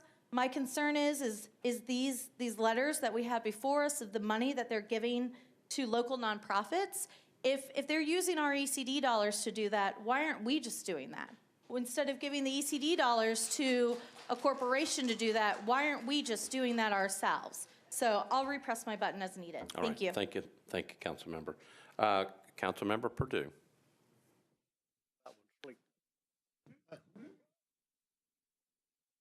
At first, I don't want Amazon to think that I've got anything against them. But on the other hand, how Amazon and the Metro employees got connected in this thing is strange. However, I have to ask questions about the upcoming budget because I've never been a fan of giving our money away on these incentives. But when we give these incentives and somebody suffers because of it, that's worrisome. I got to ask Budget and Finance, is there any way that the promised raise that the mayor gave them yesterday can come out of the budget like it did the last time? Anybody from Budget and Finance that can answer that? To the mayor's office. Well, last year, Budget and Finance had said they couldn't do it, so the mayor pulled it. All right, well, I can go to Councilmember Vercher, but I think you're looking at the mayor's office. Is that right? Is there nobody over there from Budget and Finance? Yeah, well, the finance department is here. Councilman, I think what you're asking is, since the mayor has announced that is his intent, whether the finance department will say we don't have funds to do that and it will get pulled before being submitted to the council. Is that what you're saying? Yes, sir, and I apologize. I said Budget and Finance, and I meant the Budget Department. Yes, well, the mayor made that announcement in consultation with the finance department and wouldn't have done that without the help and assistance of the finance department in identifying the resources. I understand that, John. So But that was done a year ago or 2 years ago under that was done Megan under Berry. previous administration, right? Right. So if one administration can do it, can another one not? Is what I'm asking. I'm just asking, is there any way we can come back like we did before and tell the employees, sorry about your damn luck, you're not going to get no raise? That's all I'm asking. The mayor has made the commitment that it will be in the budget that's submitted to this council in May. The mayor told me that himself. I'm asking you, can it come out? Can he take it out like it was taken out before? The council could take it out, but I mean, he has committed that it's going to be in the budget that he files in May. Okay, the answer to that question is what's making my mind up on how I'm voting on this Amazon deal. As you know, the morale in the police department is at rock bottom. That's just a fact. And a lot to do with that is the loss of a raise that they was promised by this council and a mayor. I think it's a tragedy that it was taken away from them to start with. And if we don't do something to make it up, I wouldn't blame them if they took a walk. That's all I got to say. Thank you, Councilmember. Councilmember Syracuse. Thank you, Vice Mayor, members of council. I was very proud of our city last fall when Amazon made the surprise announcement of making the largest one-time jobs investment in Tennessee's history. It's extraordinary. It's an extraordinary opportunity, and I've been publicly supportive. Now, I don't have a problem with the standard jobs incentive package. However, about 2 weeks ago, Amazon joined Google, Pandora, and Spotify in appealing the Copyright Royalty Board's decision made in January 2018 that begins the process, finally, of raising streaming rates in the years ahead, that finally brings equity to the songwriters and the royalties that they are paid. Over the past 20 years, I have worked tirelessly for songwriters at BMI, a not-for-profit making company that supports songwriters, composers, and publishers through public performance royalties. I do not work to line shareholder pockets, I work to line songwriter pockets. When I first began work at BMI, that's when Napster was a new phenomenon that ushered in a digital revolution in the music industry, which resulted in extraordinary hard times for our Nashville songwriters over the last 2 decades. According to the Nashville Songwriters Association International, since the year 2000, the number of full-time songwriters in Nashville has fallen by about 80%. 80%. Streaming services now provide a different royalties to songwriters through mechanical royalties, which has changed over the years from album sales to now streaming services. I embrace these new technologies, and I'm very proud of the collaborative work over the last 2 decades that included all these streaming services and the whole industry in securing the unanimous passage in Congress of the Music Modernization Act that will ultimately help bring stability to the industry. Raising the streaming rates was also the result of hard work by advocates of songwriters and publishers. It should be known that while these increased rates are a critical victory for the working songwriters in Nashville to bring sustainability for ensuring that they're compensated equitably and fairly, the effect of the bottom line of corporations like Amazon, Apple, and Google are minimal at best. Kudos to Apple for choosing not to appeal the Copyright Royalty Board's decision. Songwriters are taxpayers too. Because of these challenging times in the global music industry, in conjunction with the growing pains here locally in Nashville in regards to affordable housing, affordable workspace, and quite often the need to work multiple jobs to support one's family, I cannot in good conscience vote for a taxpayer-funded jobs incentive when Amazon's stance on streaming rates is not supportive of the job of songwriters. Our songwriters contribute more to the heart and soul of why Nashville has become an international tourist destination than anyone, and ultimately contributes to the reasoning why Amazon has chosen to invest in Nashville. I believe it is vitally important for this body to add our voice in support of protecting our songwriters' livelihoods that speaks to the very core of who we are as a city. Therefore, I rise in solidarity with the Nashville Songwriters Association International, the National Music Publishers Association, and still today, the greatest concentration of songwriters in any city in the world, in asking Amazon to stand down from their appeal of equitable royalty rates for songwriters and end the hypocrisy of asking for a job-based tax incentive from those whom they are fighting against, who are just trying to maintain the sustainability of their own jobs. That said, while we will respectfully disagree on this issue, and it means I'm going to vote no on this incentive, I have had productive meetings with representatives from Amazon, and after tonight, I absolutely have pledged my full support in working to engage them in supporting our music industry and especially our music education programs. Thank you. Thank you, Councilmember. Councilmember Allen. Thank you, Mr. Vice Mayor. I appreciate the opportunity to ask a couple more questions. I appreciate the folks that came earlier in the evening and asked some hard questions, and I think it would be helpful to make sure that those get addressed before we vote on this. And I'm thinking that Mr. Wiltshire may be the person to direct these, but y'all can decide who's going to answer them. So one of the questions was, how do we know that if these jobs don't materialize that we're not making those payments? So Mr. Wiltshire, if you can explain how our process has changed since the days of Dell that was referred to, I'd appreciate that one. Yes. Councilman, thank you very much. So the way this incentive is structured, we only pay for the jobs that are actually created, and we pay actually after the jobs are created. And so just to go through this process, and Councilman Cooper addressed it when he talked about the funding of it, if Amazon creates 1,000 jobs, and if this bill is passed, they create 1,000 jobs, they will be paid for the 1,000 jobs that they create as measured by that. So there's no sort of upfront payment. It's the number 17.5 million has been used a number of times.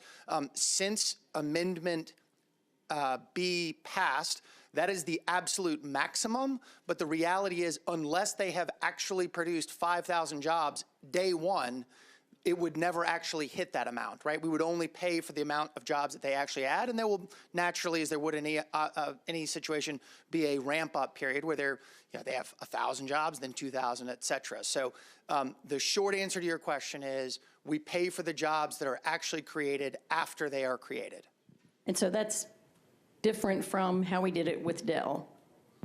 Dell actually had two components. Dell actually had the per-job grant, and that's how they're compensated for that. But in addition to that per-job grant, they also received a property tax abatement. And just to be clear, for Amazon, they are receiving no property tax abatement. They will pay 100% of the property taxes due on the buildings in which they or the land or the building owner, because they'll just be tenants. Someone will be paying the property taxes on those buildings and pay 100% of the property taxes on the personal property, desks, computers, the other personal property within those structures. Thank you. So in that case, they're paying 100%. It's not impacted by whether they add one job or 10,000 jobs. Thank you. And then have we done a calculation of how much more property, personalty, sales, whatever tax we expect to receive as a result of those jobs being there? Funny you should ask that question. We have. I'm not going to quote from memory here, but if you give me 1 second. So the expectation for the 5,000 jobs, they would have approximately 1 million square feet. They're building 2 buildings. The first one would be about 500,000 square feet. And then again, because they're going to be ramping up, they would have a second building. And if the buildings are valued at, it depends upon the per square foot value of the buildings, and this was in the analysis that was sent to you. But if the buildings are valued together at approximately $200 million each, so $400 million together, then they would pay 1.262% of that as the property taxes, and so they would pay a little over $4 million, approximately $5 million in property taxes, just on the real property. On the personal property, it depends upon the value of the computers and other personal property in the building, but we've estimated preliminarily that would be another $500,000 of property taxes that would be paid. And then, of course, the sales taxes depend upon what percentage of the $750 million in payroll is spent on goods that are subject to local option sales tax. But if that number were 20% of the $750 million, it would be generating another, I believe, $3.25 million in sales taxes. And that's just on the first time through. I mean, if they go out to eat, and then the server receives compensation for that, and the server then recycles the money through the economy, would actually have a significantly higher multiple than that. But on a preliminary basis, I think it's safe to say that it'll generate well in excess of $10 million in direct sales and in personal and real property tax income. And the annual grant that we would be giving based on the cap that we've agreed to is? Cannot exceed $2.5 million. In that same year. Thank you. I think that's relevant. And then a final question, because we are so focused on making sure that we get to do the pay raises next year, can you remind us, and this may go to finance as opposed to Mr. Wiltshire, the amount of funding that would be required for that 3% pay raise, I'm thinking is around $18 million, is that correct? Assistant Director McGuire is nodding. Yes, $6 million for every 1%. $6 million for every 1%. Correct. And so this $2.5 million is not enough to knock that off the table. Just to be clear, there will be $0 for Amazon in next year's budget, period. Full stop. They are not eligible to receive any money until they begin the grant period, which at the earliest would be December 31st of 2019, which would mean it would be put into the 2021 budget. But considering they won't have any buildings built, I think it would be unlikely that it would even start then. It would likely start the year after that and potentially at some point down the road. Thank you. I will yield my time to other people with questions. Right. Thank you. Thank you, Councilmember. Councilmember Hurd. Thank you, Mr. Vice Mayor. First, I'd like to thank the citizens of Nashville for their comments, their emails, and their telephone calls. And I want them to know that we are working on their behalf. We're asking the same questions that were stated during the public hearing.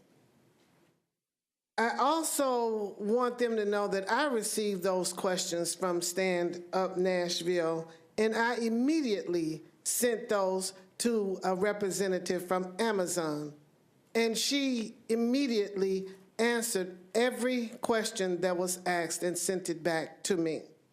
I would be happy to share those answers with anyone who wants them. They can just email me at sharon.hurt@nashville.gov.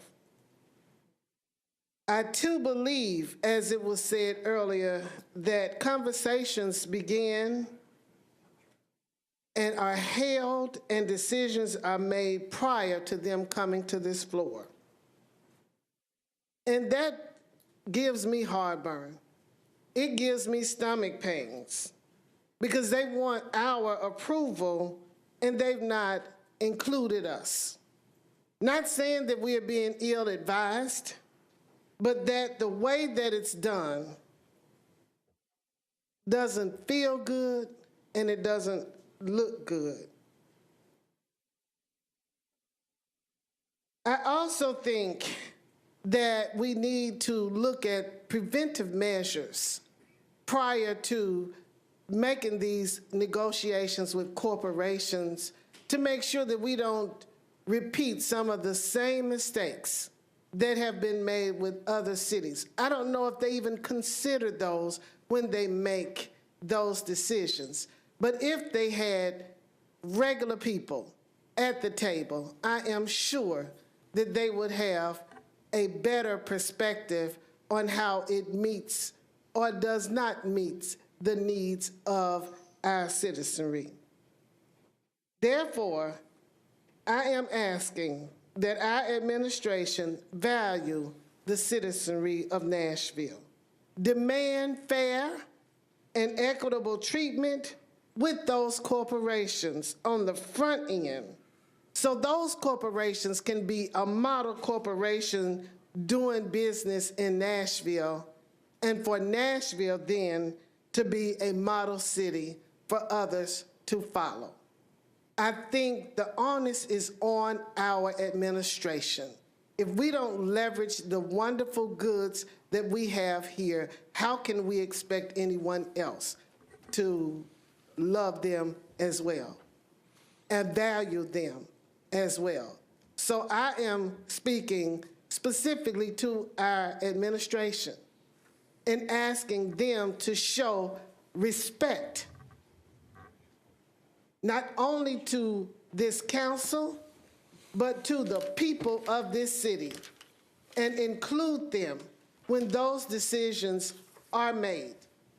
Thank you. Thank you, Councilmember. I'm going to go back to Councilmember Murphy. Thank you, Vice Mayor.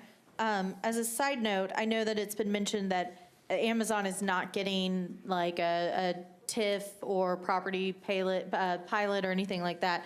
Keep in mind, a couple meetings ago, we voted on, what, a $15 million, a little over $15 million incentive package to the development that they are renting from. So keep in mind that that part of this, yes, they are leasing, but their developer got the golden ticket when they landed Amazon. And I think since then we've seen, I think this is where the MGM hotel and things like that are going. So just keep that in mind as, yes, it's a separate conversation, but it's something that sheds light on the broader conversation that we're having here. So Vice Mayor, with that, I'd like to make a motion, and depending on that motion, I'd like you to come back to me if there's still time. I'd like to, because I think that there are still questions on this bill, I think there's still some things that would like to be fleshed out. I'm still calculating how some of these jobs add up to the 150 average. I admit they tried to explain it to me, but it was a little over my head still. I would feel more comfortable if this was voted on after we passed our budget and we knew our house was in order this year. So the first motion I would like to make, and Jameson, you might have to help me on calendar-wise because calendars are not on the top of my head right now. When would the first meeting be after our budget is passed? Be the first meeting in July. So I would like to make the motion to defer this to the first meeting in July, and then depending on the outcome of that motion, Vice Mayor, I'd like you to come back to me. All right, so Councilmember Murphy has moved to defer to the first meeting in July. Do I have a second? I have a second. All right, so I know I've got people in the queue, but we're going to let me take show of hands for people who are interested in talking about the motion to defer. So the motion to defer to the first meeting in July is in front of us right now. Councilmember Elrod. Thank you, Mr. Thank you, Mr. Vice Mayor. I move to table the motion. We just heard from Mr. Wilshire that there's no money for it in this budget that the mayor is putting together that we will get in May. And so it will therefore be at the earliest in the budget after that. Have a discussion on it. So council member, why don't we get the tabling motion, and then I'm going to come back to you for arguments on the tabling motion. Okay, I thought I had to make the motion at the beginning, and then I could have a discussion of why I'm making the motion. And Murphy. Right. All right, so council I got shut down by Briley one time about that, so I remember the rule. Respectfully, Mr. Vice Mayor. That's fine. We're double checking, so It's a debate between these two. I understand. And then you go to the vote. All right, so Councilmember Elrod has moved to table, properly seconded. Okay, so I'm going to go to you, and then it's going to go back to Councilmember Murphy. Thank you, Mr. Vice Mayor. Basically, my point is if it's not in this budget, which comes out in May of 2019, it's going to be potentially at the earliest in the budget that comes out in May of 2020. So even if we defer this to January 1, we're not going to know revenue projections for that next budget. We're not going to know what to put in that next budget. I think that we've had a lot of questions. Many of them have been answered. I think perhaps some of I'll just leave my comments there. Thank you, Mr. Vice Mayor. Thank you, Councilmember Elrod. So now I go back to Councilmember Murphy. Those are the only two that can debate this motion. Thank you, Vice Mayor.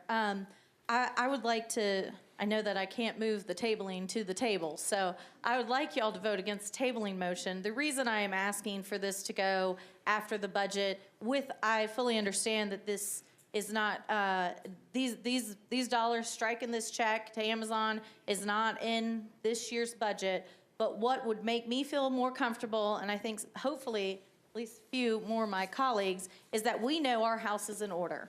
This past year, we were all shocked when we found out what the budget shortfall was. We were all shocked with the cuts that we had to make, and I think we were shocked with the amount of property that we have had to sell to balance that budget.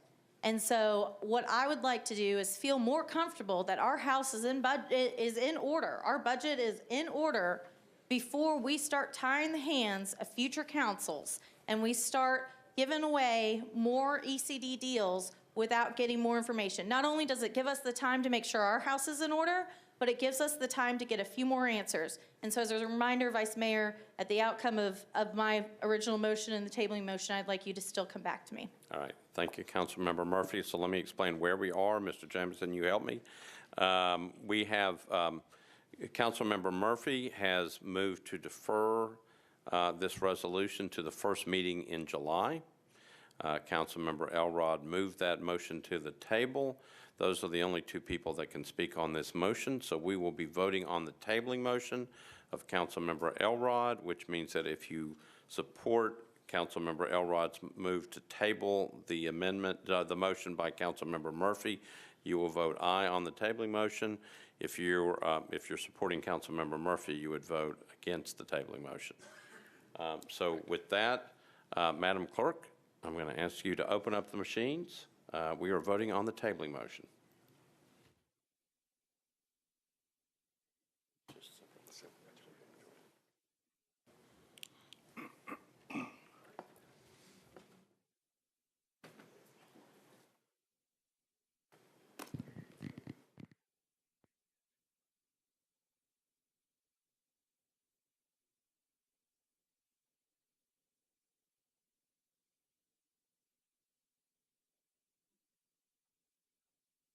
All right, looks like people have voted. Madam Clerk, if you will close the machines and take the vote.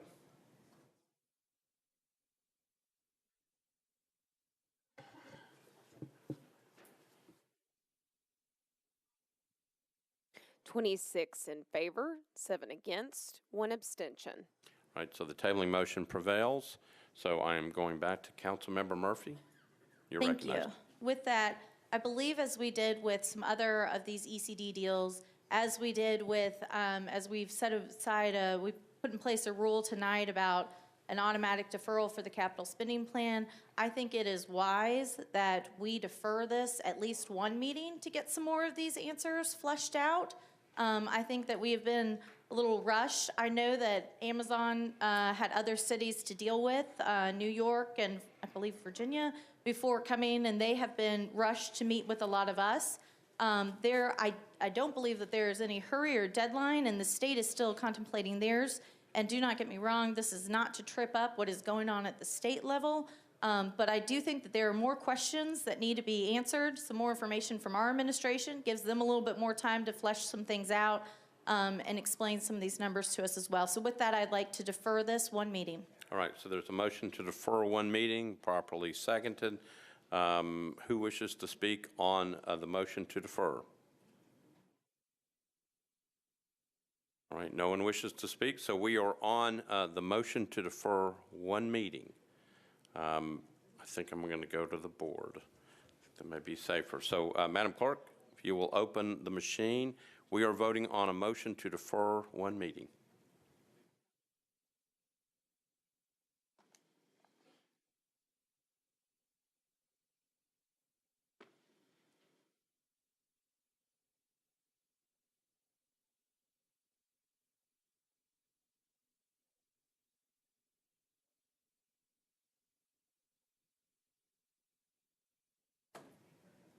Anybody still wishing to vote? Right, Madam Clerk, close the machines, take the vote.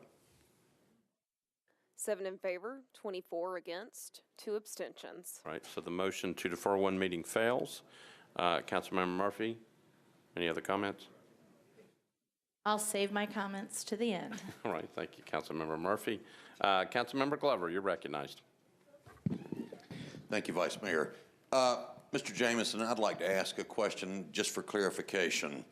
Because this literally would come up every year in the budget because there would be an obligation to, quote, honor what is perhaps passed here tonight. Does that same opportunity hold up for future councils to overturn it in the event the money is not invested properly and we don't do the cost of living adjustments or any of those things for employees? Are we literally tying future councils to something that they cannot retract if the administration and this council doesn't take that money and invest it back in the people and the infrastructure? No, the agreement that is attached as an exhibit to the resolution and the resolution itself both state that the agreement is contingent upon an annual appropriation by this body through its operating budget. So every council every year will have that opportunity. Okay, thank you. So, Vice Mayor, I'm just going to make a comment about this. We have an opportunity to take the money that this is going to generate and actually utilize it in a way that is good for the city as a whole, as opposed to pet projects in a given district or a given area, where we can make sure that we ensure that we do the cost of living. Because I'll tell you, from the very beginning, it made me nervous 3 years ago when we started talking about offering advanced cost of living adjustments, but we did it. We voted for it. And then we retracted it, which was a bad move. And I fought for this diligently. And that was one of the things that I held dear on this, that I continue to hold dear, to make sure that we are reinvesting the money that we receive out of this back into employees, to expand the police force, to fire. I mean, we have got to do the basics and the infrastructure. And so I think for me, I'm going to support this, but also I've been very clear that if we don't utilize this money properly and put it back into the people of Nashville as a whole, then I wouldn't support it going forward. So I hope we've learned from some of the things that have happened in the past. And as we go forward, here's an opportunity for us to go ahead and say, yep, we're going to do the cost of living. It's going to happen this year. We don't pay anything else until probably a year, perhaps even 2 years down the road on this. And in the event the administration, whoever's there, or this council, whoever is here, doesn't honor, taking care of the employees and the overall needs of the city, then it certainly would have the option to overturn it. So with that, thank you, Vice Mayor. All right, thank you, Councilmember. Councilmember Van Rees. Good evening. I wanted to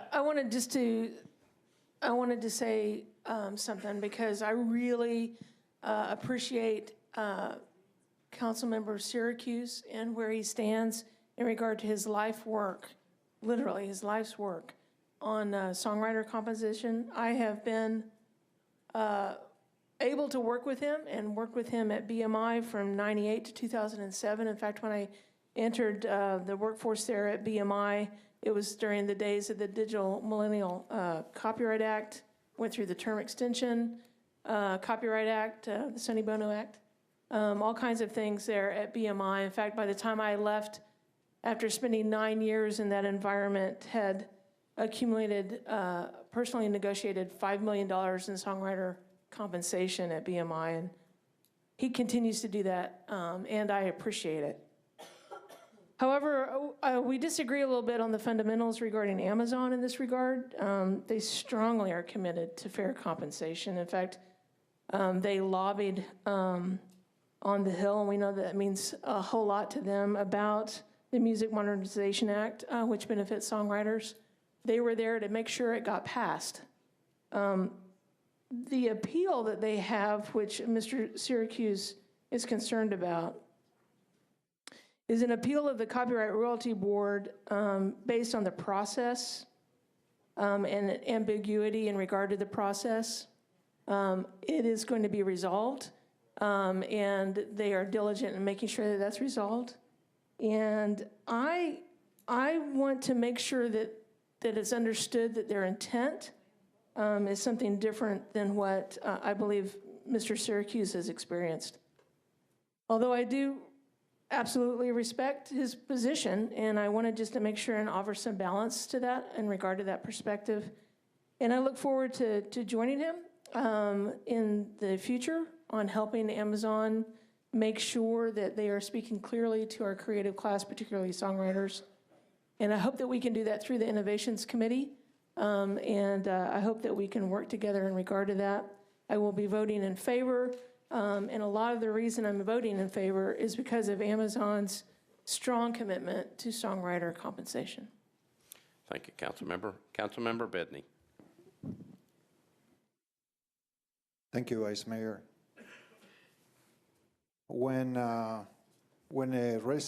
somebody comes to my district and says they want to build an upzoning, they want to have an upzoning on a property and build more units, add more density, I usually engage with the community to figure out what is a sustainable way to deal with that impact. The good news about Nashville is that we are not about building walls and keeping people out of the city. So we are not going to be on the business of keeping a newcomer that wants to come and be in the city and thrive. The bad news is that we don't have a good sense of what the impact will be of this amount of people coming to the city in the coming years and how we are going to manage that growth. So this discussion today is really not about that. It's about an incentive, right? It's not about limiting or encouraging or discouraging people to come here because, like I said before, we are not in the business of building walls and keeping people out. So I struggle with this. I'm not going to vote in support of this incentive, but I also won't vote against it. I'm going to abstain because I just don't believe that that we, although this conversation is about incentives, which is really not the key of the problem for me. For me, it's like this growth and its impact, and that's why I push for that equity legislation to try to find ways to create more affordable housing and opportunities for people to be able to stay on the city. So I'm probably disappointing everybody with my vote, but I just can't bring myself to vote yes, so I'm just going to abstain. So thanks. Thank you, Councilmember. Councilmember Gilmore. Thank you, Vice Mayor. I just had a couple questions. I think we had a really good discussion yesterday in the budget and finance. I had a couple of questions for Mr. Wilshire. So one of my questions was, I wanted to see, do we disclose how we do incentive packages? Is that uploaded on the website? We have that?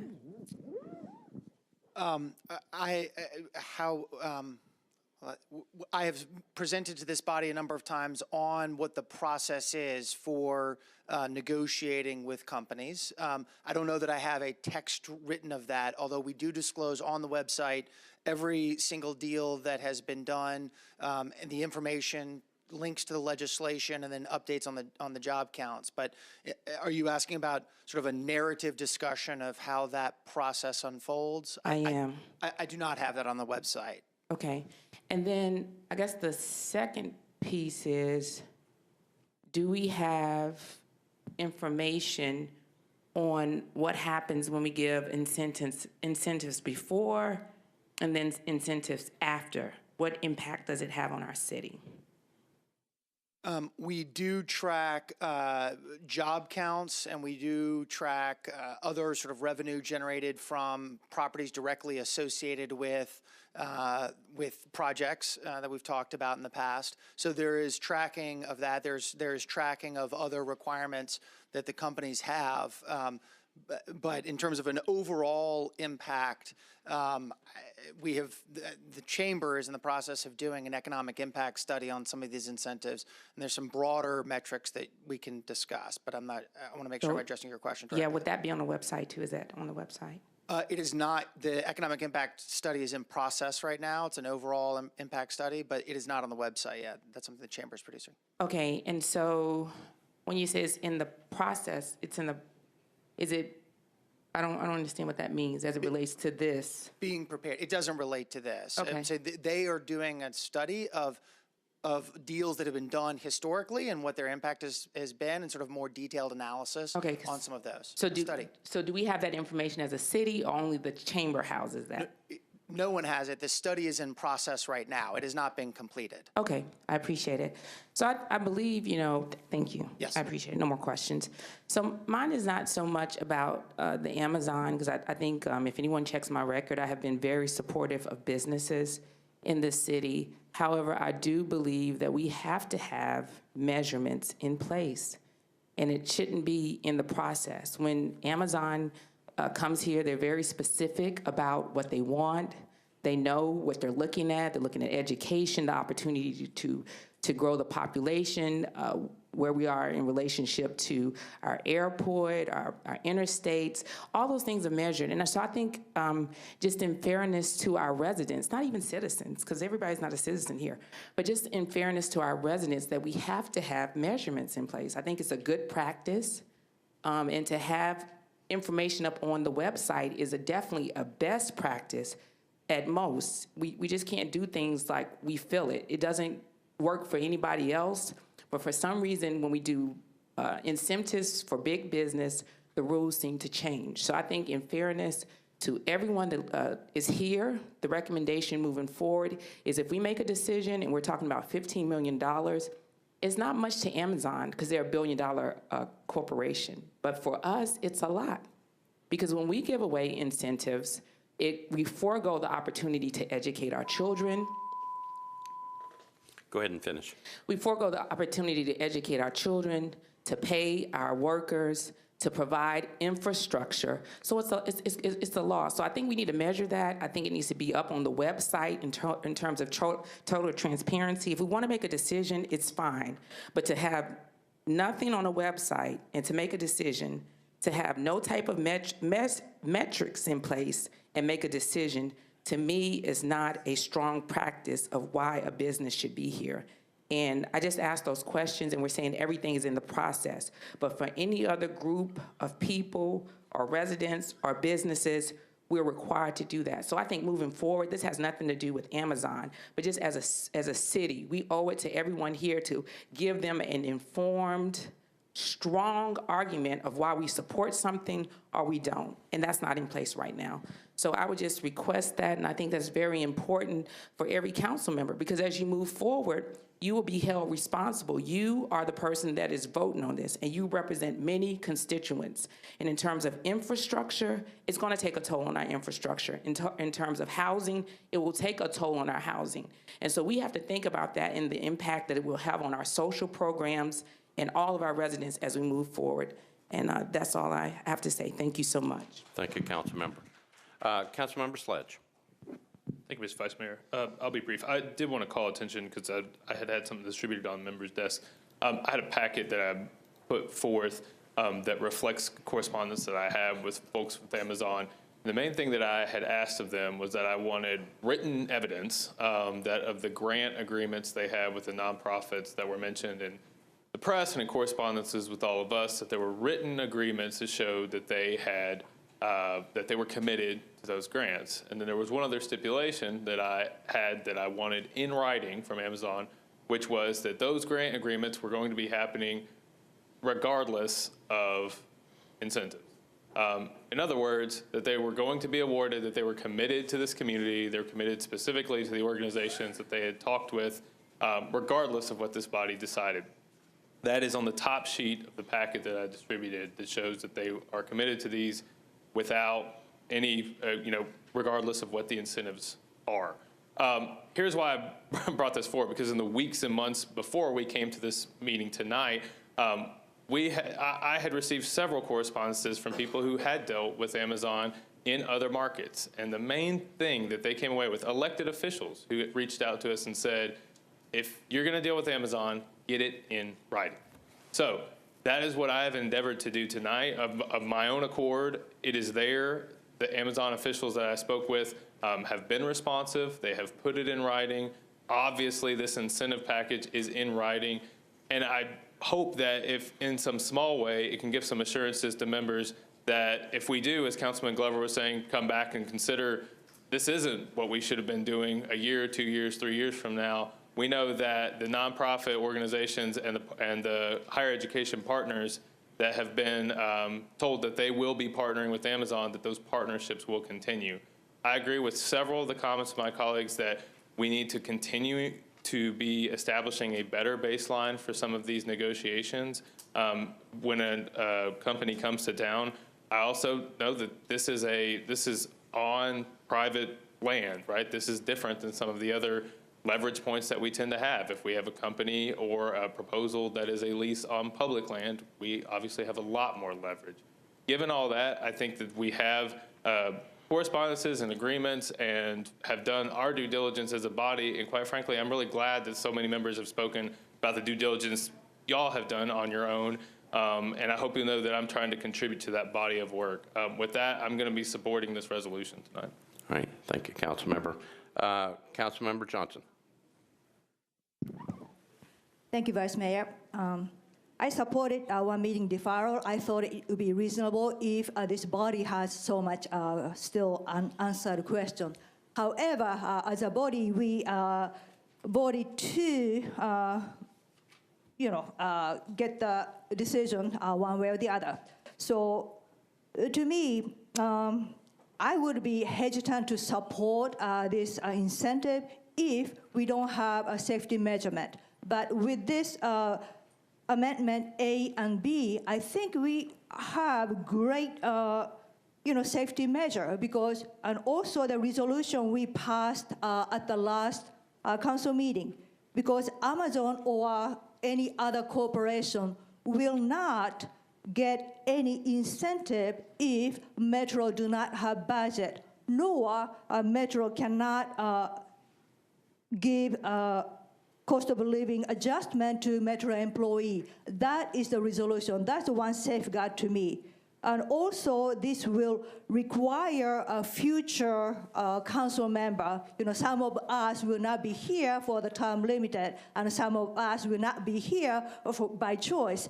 But some of you may remain in here when Amazon have renegotiation. So I think some of you remain in here would like to remember this point, and lots of hope and, responsibility placed on your, who might be here in the future when negotiation time comes.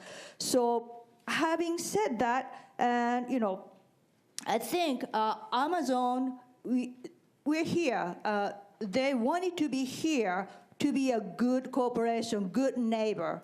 And they are planning to have 5,000 jobs. But it does not mean they're going to bring 5,000 people from elsewhere. They are committed to educate our neighbors, educate our children, educate our school children, and, kind of train to fit and work with this community to grow together. When I had a meeting with a leader from Amazon Corporation, I was very impressed with their commitment to work with the community. So I think with that, with the safeguard and with the commitment, and also just because we passed this bill does not mean our work is done in here. I would request Amazon Corporation and also administration and future council member to keep working better for our community. For that, I will renew my support to pass this resolution this evening. Thank you, Councilmember. Councilmember Scott Davis.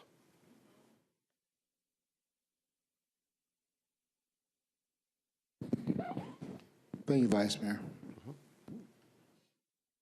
Earlier today, actually last night, I was asked by a group. We all have heard of PATH, wonderful organization. They had some points they wanted to put on our desk and talk about. And thank you for the members of the council staff that assisted me. They were given on the desk. We have tough decisions tonight. On one hand, Amazon has put information in writing. They've committed to our HBCUs, and they've committed to the Urban League and other organizations. On the other hand, and I'll include myself in this because I voted for many of these incentive programs for businesses, we have a distrust with our people. When people out there like PATH see 5,000 potential new employees coming here, even though Amazon is intended on training majority of folks here, it's still scary because sometimes we made some good deals and sometimes we made some bad deals. I compliment my friend Anthony Davis on spearheading the Do Better bill and other aspects that we're putting in place.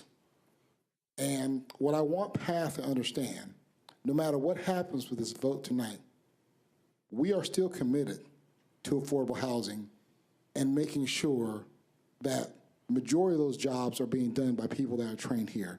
Mr. Wilshire, if I could ask you a question, please.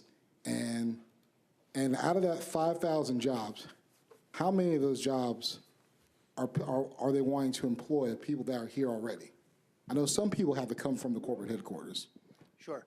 I mean, I think, I don't want to put words in Amazon's mouth. I think it would be their desire to employ everyone from here already. But what they have stated in the Do Better bill, and Councilwoman Gilmore, I want to get back to my answer to your question earlier. I think I did a disservice to what you were trying to get towards. But the requirements of the Do Better bill that you referenced, that Councilman, your other brother from another mother, Councilman Davis, helped spearhead, requires that they disclose the county of residence. And the estimates that they have are that it be at least 40% will be Davidson County residents. Their hope is that it will be much higher, but they just are unsure at this point in the process. Okay. So if they hire half or a little less than half, we still have to add that new housing stock, and it needs to be affordable. So no matter how this vote goes tonight, I mean, we really have to do something about affordable housing. I'm not just preaching to the choir, but that's one of the major concerns that we had. And that's why you may be seeing some of the shirts about gentrification and other issues. So no matter how we go tonight, we need to make sure to address those issues. And I feel confident that we'll still be addressing those issues even after we take this vote tonight. And it's not going to be easy. God bless you all. Thank you, Councilmember. Councilmember Swope. Thank you, Your Honor.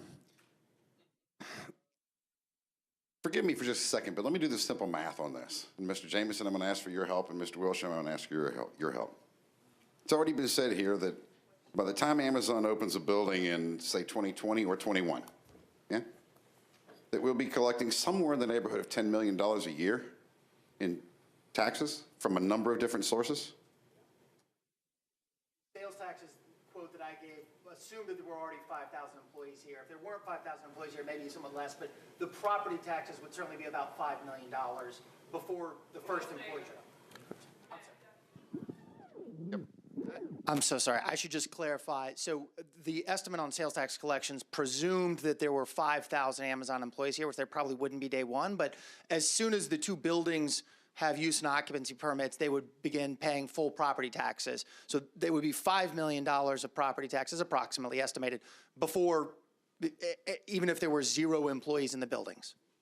So if we can take that one step farther, and the first get we get from those 5,000 employees, let's just hypothetically say Amazon moves 5,000 employees in July 1. Never going to happen. Hypothetically, they do. We owe them $2.5 million. Yes, sir. Right. And we're already collecting $5 million in property taxes. Yes, sir. So that's a net $2.5 million to us? Yes, sir. All right, just want to be clear. And that's before any of those employees spend any money in the city, Yes, sir. which is probably estimated to be another $5 million, yes? Give or take? Yeah, 4 to 5 million is probably a safe bet. But I mean, again, yes, I'll just, yes. So let's just call it 2.5. So in other words, we're going to spend $2.5 million at the absolute most, thanks to Amendment B and Amendment A and the Do Better bill, but we're going to get $5 million in return. Is that correct? Yes, sir. Okay. Let me remind you what happened with Amazon in Long Beach, excuse me, Long Island in New York.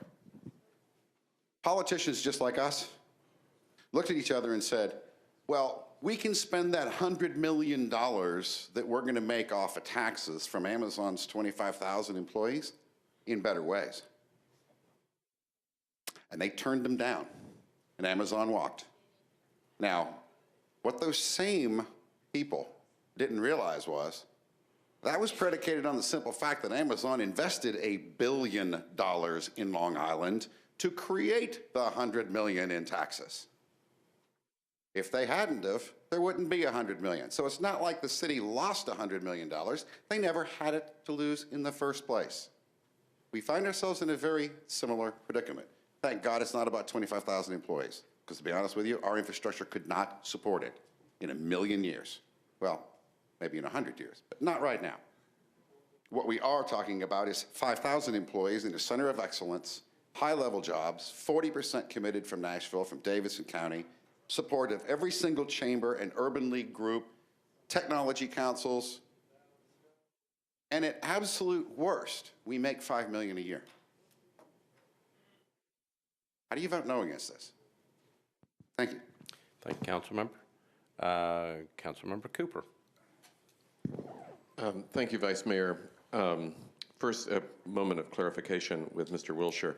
The sales taxes from this site are collected and go to the Music City Center as part of the TDZ? So as you know, the sales taxes would likely be collected across. So the residents, what I'm talking about is the $750 million of payroll that the residents would receive. So if they go shopping at the Kroger in Madison, it would be collected in Madison. If they go shopping at the Publix in Harding. But I appreciate that. The Publix and the Whole Foods, as you point out, they're located by the building. Those sales taxes would go to the Music City Center?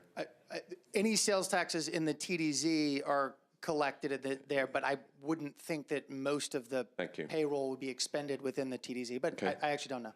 Okay, but the sales taxes from around the site go to the Music City Center, thus Amendment A, asking the Music City Center to pay for this incentive, is particularly relevant. But I wanted to say, as someone who's voted against many, many incentives, and I could also ask Matt, has there been any that I voted for? I can't really remember any. Because they're inefficient trickle-down, I have to say, this is the most famous corporate location or relocation decision in the United States since Saturn came to Tennessee in the 1980s. That is a huge statement. This is the one that the city has been saying that it wanted. Okay, we caught the dog, so to speak, or the dog caught us. We, I feel, should do this, as painful as it is, but stop. Have the convention center pay for this with the taxes they are collecting, and now stop any incentive that isn't a significant global story. That's our new standard.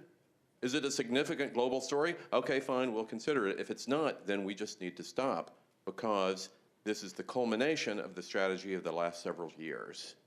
And again, with that, painfully, I'm going to vote to support this incentive because of its magnitude as a national statement about Nashville. Thank you, Councilmember. Councilmember Hastings. Thank you very much, Mr. President.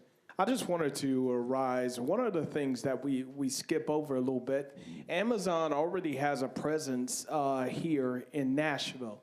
I can say in my district, Amazon is off of Brick Church Pike, where all those big buildings that warehouses are being constructed. Amazon is actually, I just heard from a business owner over in that area, which is the Lamar Signs. They were looking to move out at one period of time, but now they're looking to stay, and they're getting ready to build a bigger building because of the increase of Amazon and what they're doing. So they are already employing our people that live here. Number one of the biggest things that got me is that they did this with no tax incentives. They did all of this with no tax incentives. So if we are looking to bring in other employment and other opportunities, this time they have to build a bigger building and have to do other things. And these are higher level end jobs. I know that those guys are working out off of Brick Church Pike because my wife orders almost every other day things from my daughter. And I wish she would stop, but nevertheless, they do a really, really good job. But I can tell you, Amazon does have a presence already in Nashville. I know they employ hundreds or now thousands of employees all over the state of Tennessee. I am very, very proud of that. But I am going to vote in support of this because I've already seen the outcome of what could happen. And I understand that we have to make sure we have to do a better job on the incentive thing that we have to come out to make sure that these jobs are being a benefit to us and every one of our neighbors.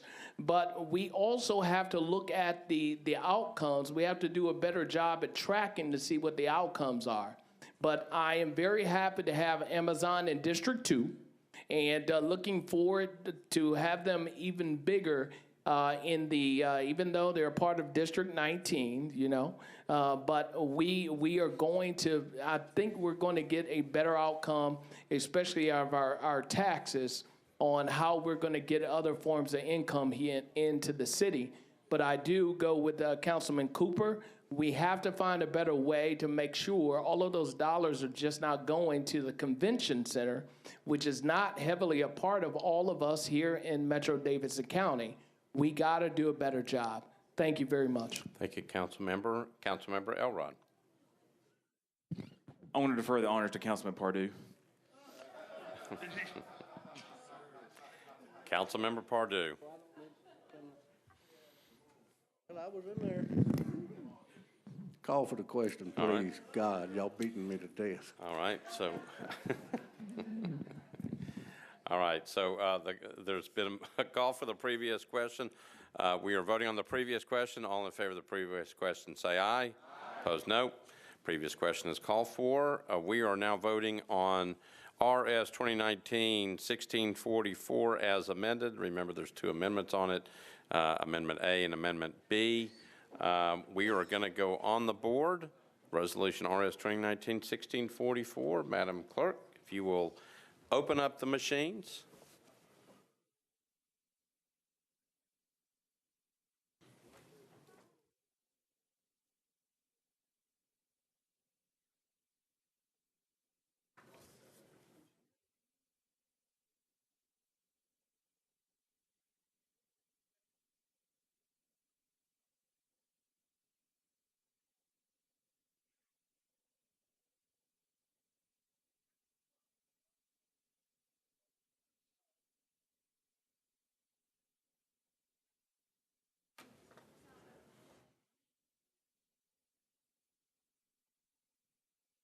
Everybody voted?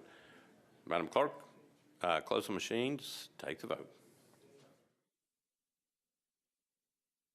30 in favor, 3 against, 1 abstention. So RS 2019-1644 as amended passes. Okay, we are now on Resolution RS 2019-1647 by Gilmore and O'Connell, a resolution supporting Senate Bill 277, House Bill 1390, currently pending before the Tennessee General Assembly. Councilmember Gilmore, you're recognized. Thank you so much. May I have a committee reports? Rules, I believe that's Councilmember Murphy. Terribly sorry. The Rules Committee voted 5 in favor, 0 against, for approval. All right, back to you. Oh, wait, I'm sorry. Back that up. We We're going voted, to back it up. we voted 5 in favor for the proposed substitution. All right, thank you, Councilmember Murphy. Back to you, Councilmember Gilmore. I move to have the substituted version approved. All right, so I got a motion to approve the substitute resolution, properly seconded. Back to you, Councilmember Gilmore, for an explanation of the resolution.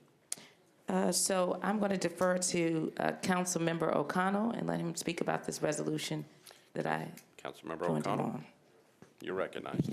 Thank you, Mr. President. Would really like to kind of, by way of explanation, I'd like to offer some credit to Councilmember Gilmore. I know for years we have been up here at this time of year finding one of these nights to wear red in recognition of the need to raise awareness about heart health. And the General Assembly right now is working on a measure under the leadership of Senator Corita, who is back in the body, taking, I think, a page out of her nursing background and background on work on tobacco issues as well, to try to extend some local authority to basically regulate the usage of tobacco, particularly in public places or areas near health facilities like hospitals.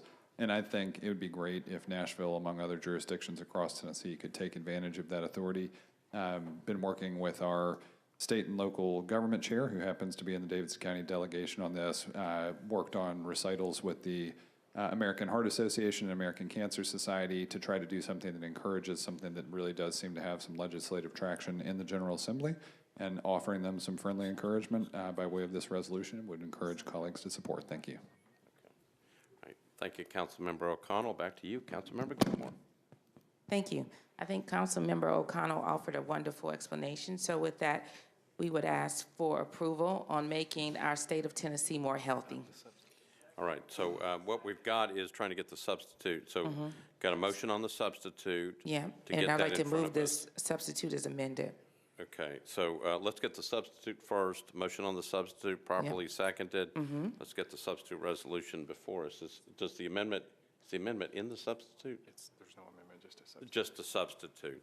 Okay, so I've got a motion to approve a substitute resolution on 2019-1647, properly seconded. Any other questions? I've still got people maybe from the last board. Councilmember Murphy. Thank you. I'm sorry, y'all seem to be getting my soapboxes tonight, and I apologize for that.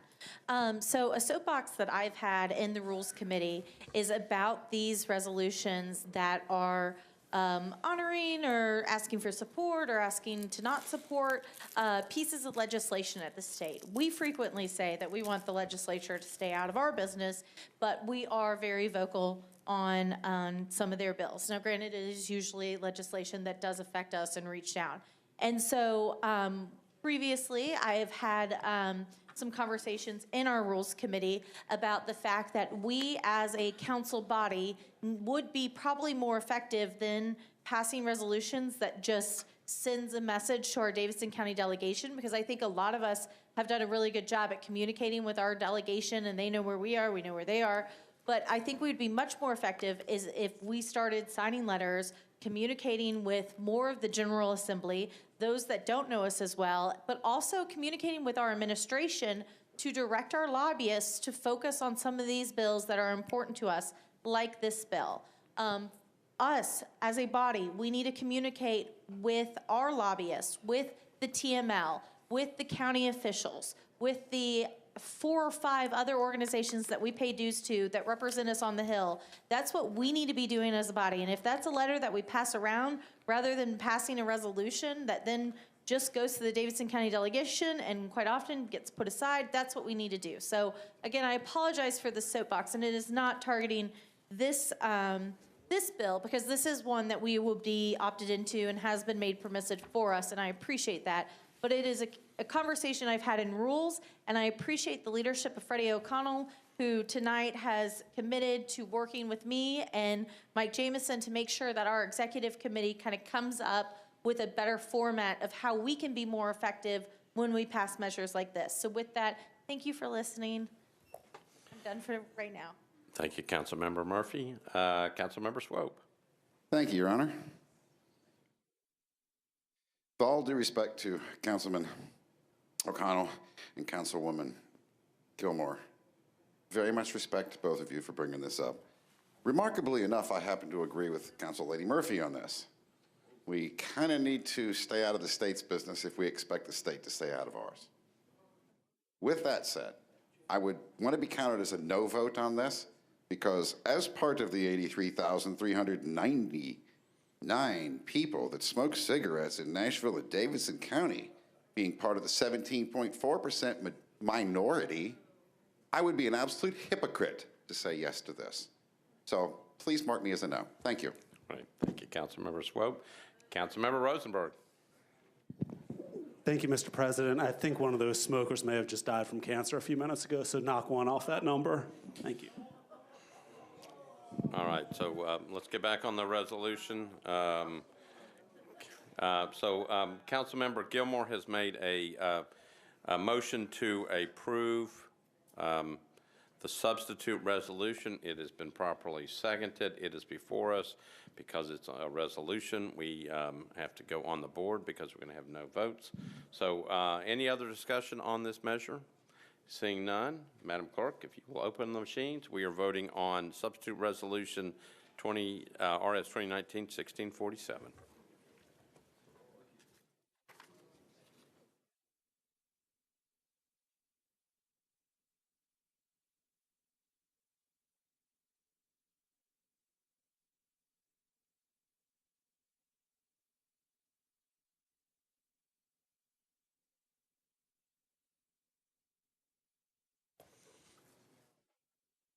All right. Madam Clerk, if you will close the machines, take the vote. 24 in favor, 5 against, 1 abstention. All right.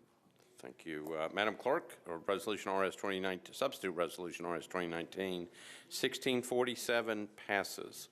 That was our consent and resolution agenda. We just got through it. All right. So one measure before we go on to bills on introduction, first reading. It is my privilege to announce that we have a new council member who will be joining us hopefully at the next meeting. Delicia Porterfield is the new council member from District 29. All right, so we got bills on first reading. If there's no objection, we'll consider all ordinances on first reading at one vote at this time. Is there a motion to adopt? I've got a motion properly seconded. All in favor say aye. Opposed, no. You adopt the motions to approve all ordinances on first reading. We're now on bills on second reading.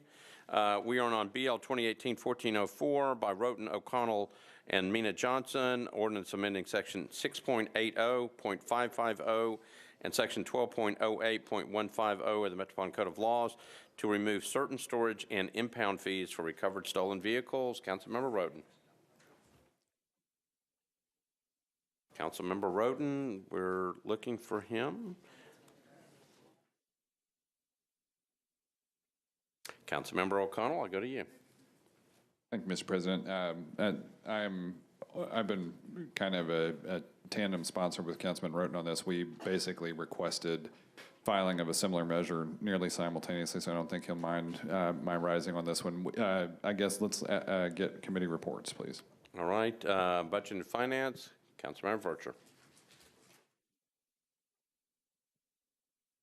Councilmember Vercher.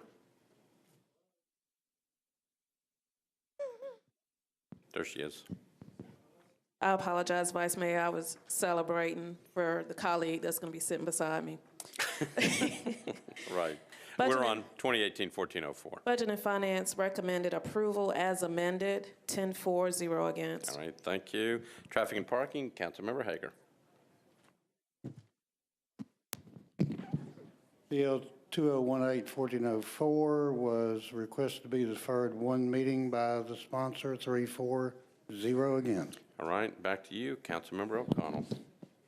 Public Works approved a one-meeting deferral, 9 in favor, 0 against, and I'd be completely content to yield my time to Councilmember Roten. However, I would also be content to move for a one-meeting deferral.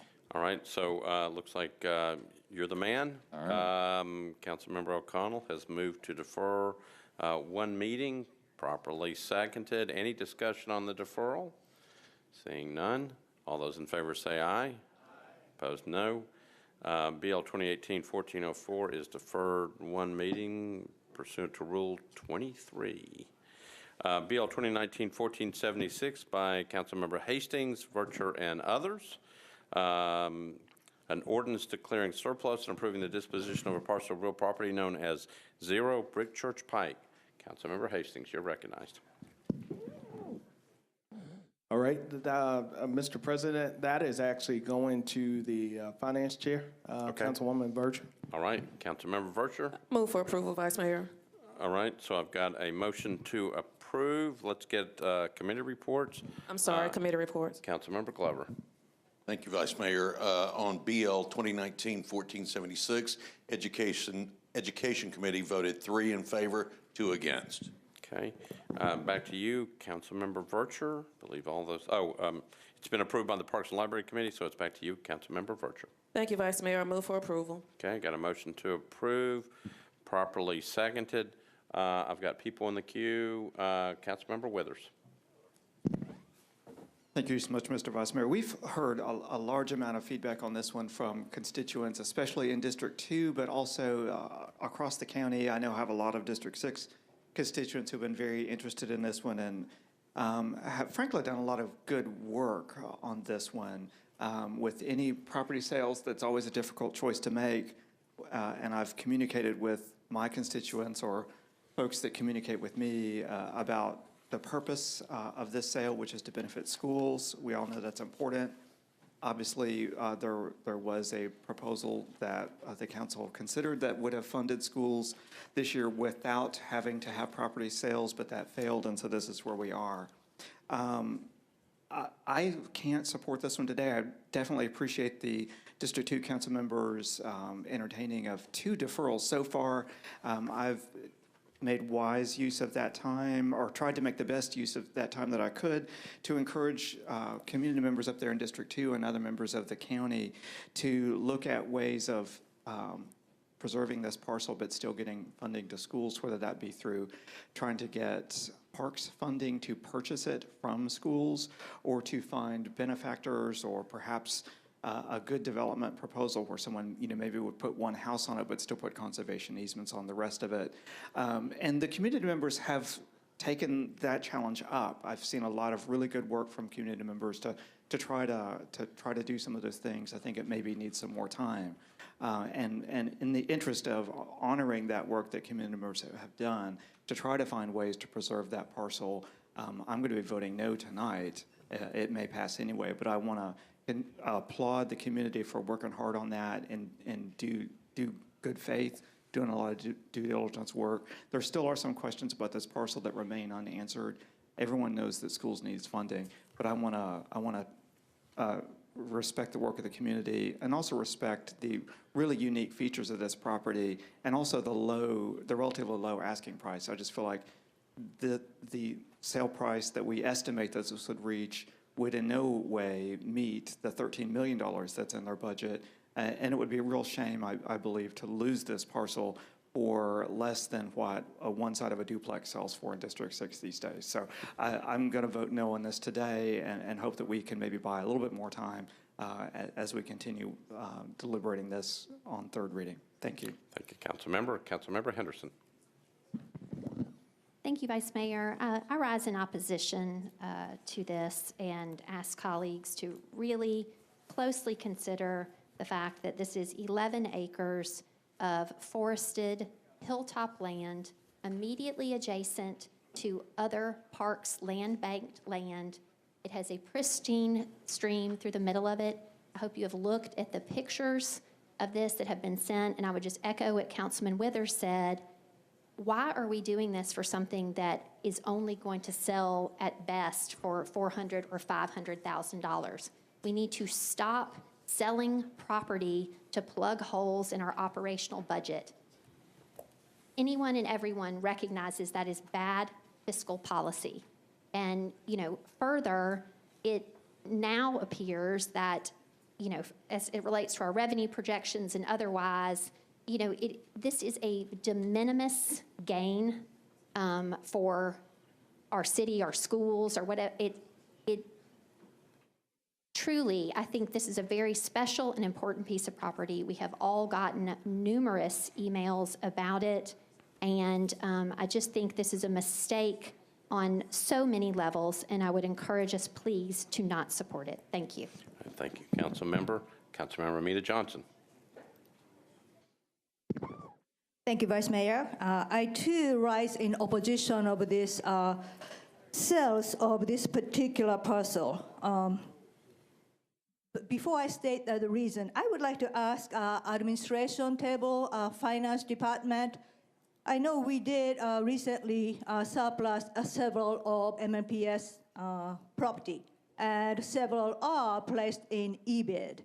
And do you know the current status of the sales?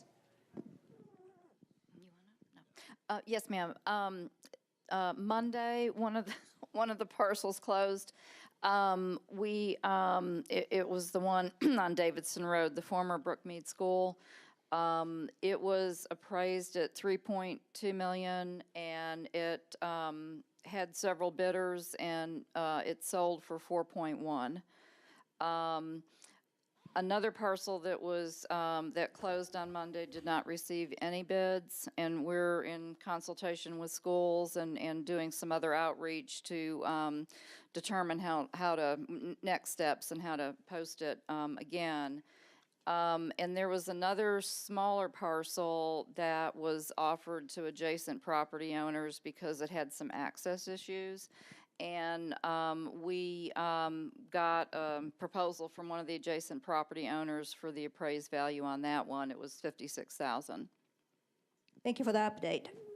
So the reason I'm opposing this particular surplus is one location, former Brookmead Elementary School, that was exception because appraisal was $3.29 million, and it was closed at $4.1 million. So we actually made money for that.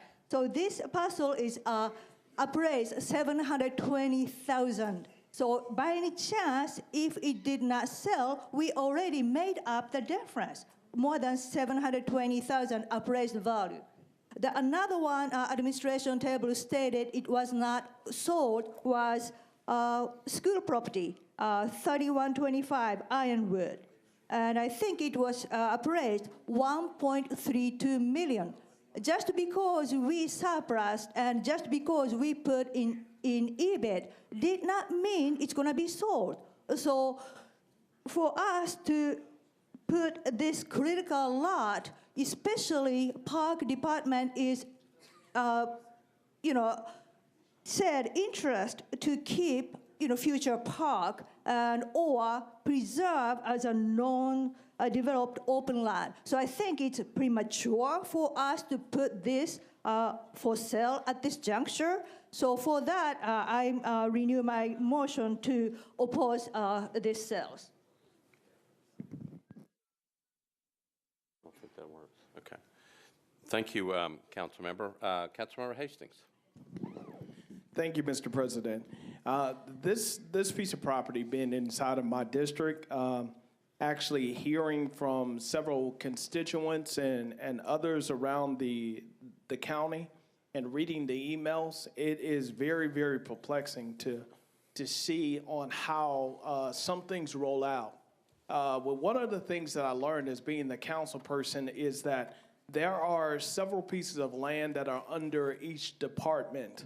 And with this piece of land that was under schools, schools has the right to decide on whether they're going to sell that piece of land or not.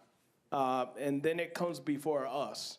Me as the council person, I can tell you right now, I'm not in support of it because one of the things that I'm hearing from the constituents, I do not want to be in a place to where I am going to stop anything to be able to help out our school systems because our schools and our students are very important. We understand that the budget was crazy and we can't fix that.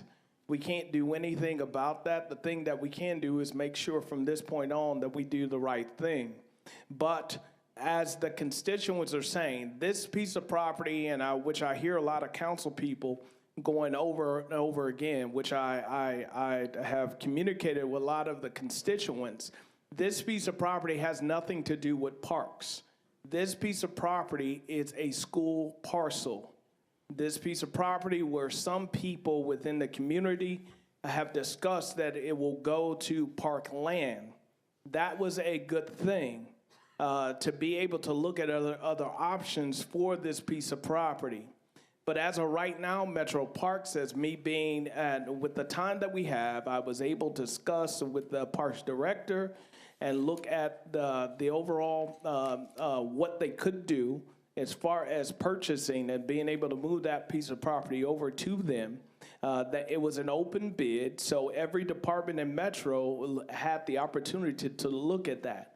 But there was evidently something missed, and Metro Parks is not necessarily saying that they wanted the land, but they would look at that. But they have a lot of things that money is funny around Metro right now that they have to take care of.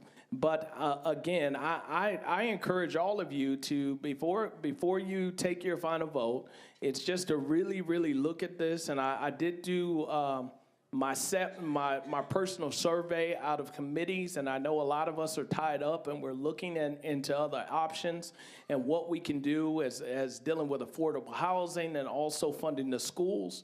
But me personally, I am not going to support this because I'm standing up for the people that I am representing that actually asked me to not do this. But also, I do feel kind of funny with doing that as well because we have so much development that is going on in our district, and we have to provide some type of green space for our overall community. Thank you. Thank you, Councilmember. Councilmember Bedney.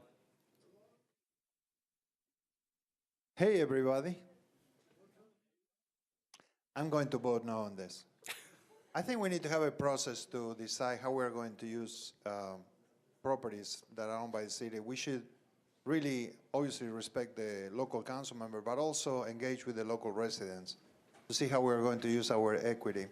In this case, people in that part of the city want to see a park there instead of whatever other thing may happen. So I think we should give people a chance to work with parks and do this thing. So I'm just going to vote no. With all due respect, Councilman. Thank you, Councilmember. All right. Nobody else in the queue? Anything else, Councilmember Vercher? I renew my motion. Okay. So there is a motion to approve on second reading. We're on BL 2019-1476. We're going to have to go on the board. Madam Clerk, if you will open the machines. We are voting on a motion to approve on second reading BL 2019-1476.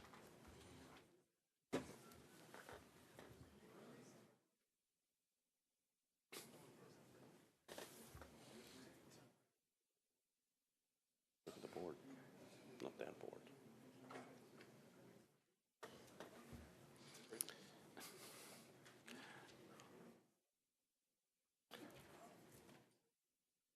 Madam Clerk, close the machines, take the vote.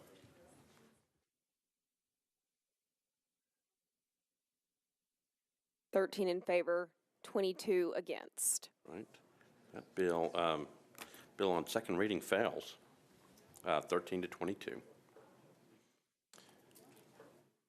We're on now BL 2019-15-18 by Councilmember O'Connell. This is an ordinance amending Title VI, Chapter 6.81 regarding booting services. Councilmember O'Connell. Thank you, Mr. President. I'd like to request committee reports, please. All right. Public Works is yours. Traffic and Parking, Councilmember Hager. Yep, in Public Works, we considered a substitute and recommended approval, 8 in favor, 0 against, as substituted. All right, thank you. Councilmember Hager? Traffic and Parking, approved, BL 2019-15-18, 3-4, 0 against, as substitute. All right, thank you, Councilmember Hager. Back to you, Councilmember O'Connell. Thank you, Mr. President. I'd like to move approval, although I know I've heard from a handful of colleagues that there could be interest in a deferral, and so I'm moving approval and see where we go from there. All right, so you're moving approval of the substitute, correct? Yes, sorry, move the bill as substitute. All right, so I got a motion to approve the substitute, properly seconded. Councilmember Gilmore? Yes. Thank you, Vice Mayor. I am actually one of those colleagues that would like to see this bill deferred. I think there can be some things that could add to it and help, and I did discuss that with Councilmember O'Connell yesterday, so I don't think it is a shock that I'm asking for a deferral, and I had spoken with him. All right, so you're moving to defer for how long? 2 meetings. 2 meetings. Okay. You want to do the substitute? Oh, right. So I think the question is, do you want to go ahead and do it now, or would you rather let him go ahead and get the substitute at least on it? I would like for him to get the substitute on there. And then if we want to consider amendments, I'm fine with that. All right. So, Councilmember Gilmore, if you're okay, what I'm going to do is going to come back to you. Let me go back to Councilmember O'Connell. He's got a motion to approve the substitute, properly seconded. Any discussion on the substitute? Seeing none, all those in favor say aye. Opposed, no. Substitute, we have the substitute now in front of us. Now, back to you, Councilmember Gilmore. I'd entertain a motion to defer 2 meetings. Yes, I would like to move to have a deferral for 2 meetings. All right, so I got a motion to defer 2 meetings. It's properly seconded. Discussion on the deferral.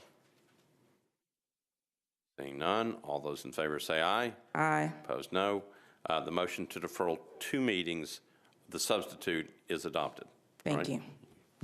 All right, we are now on BL 2019-15-24 by Vircher and Hall, ordinance amending sections 2.210.010 and 2.210.030 of the Metropolitan Code of Laws regarding definitions of qualified company and qualified project and eligibility for economic and community development incentive grants. Councilmember Vircher. Thank you, Vice Mayor. Yesterday, this was discussed heavily in Budget and Finance. Budget and Finance recommended approval with a re-referral back to Budget and Finance, 8-4, 1 against. I'm going to move for a 90-day deferral. I believe that, Mr. Jamison, if you can clarify what month that is.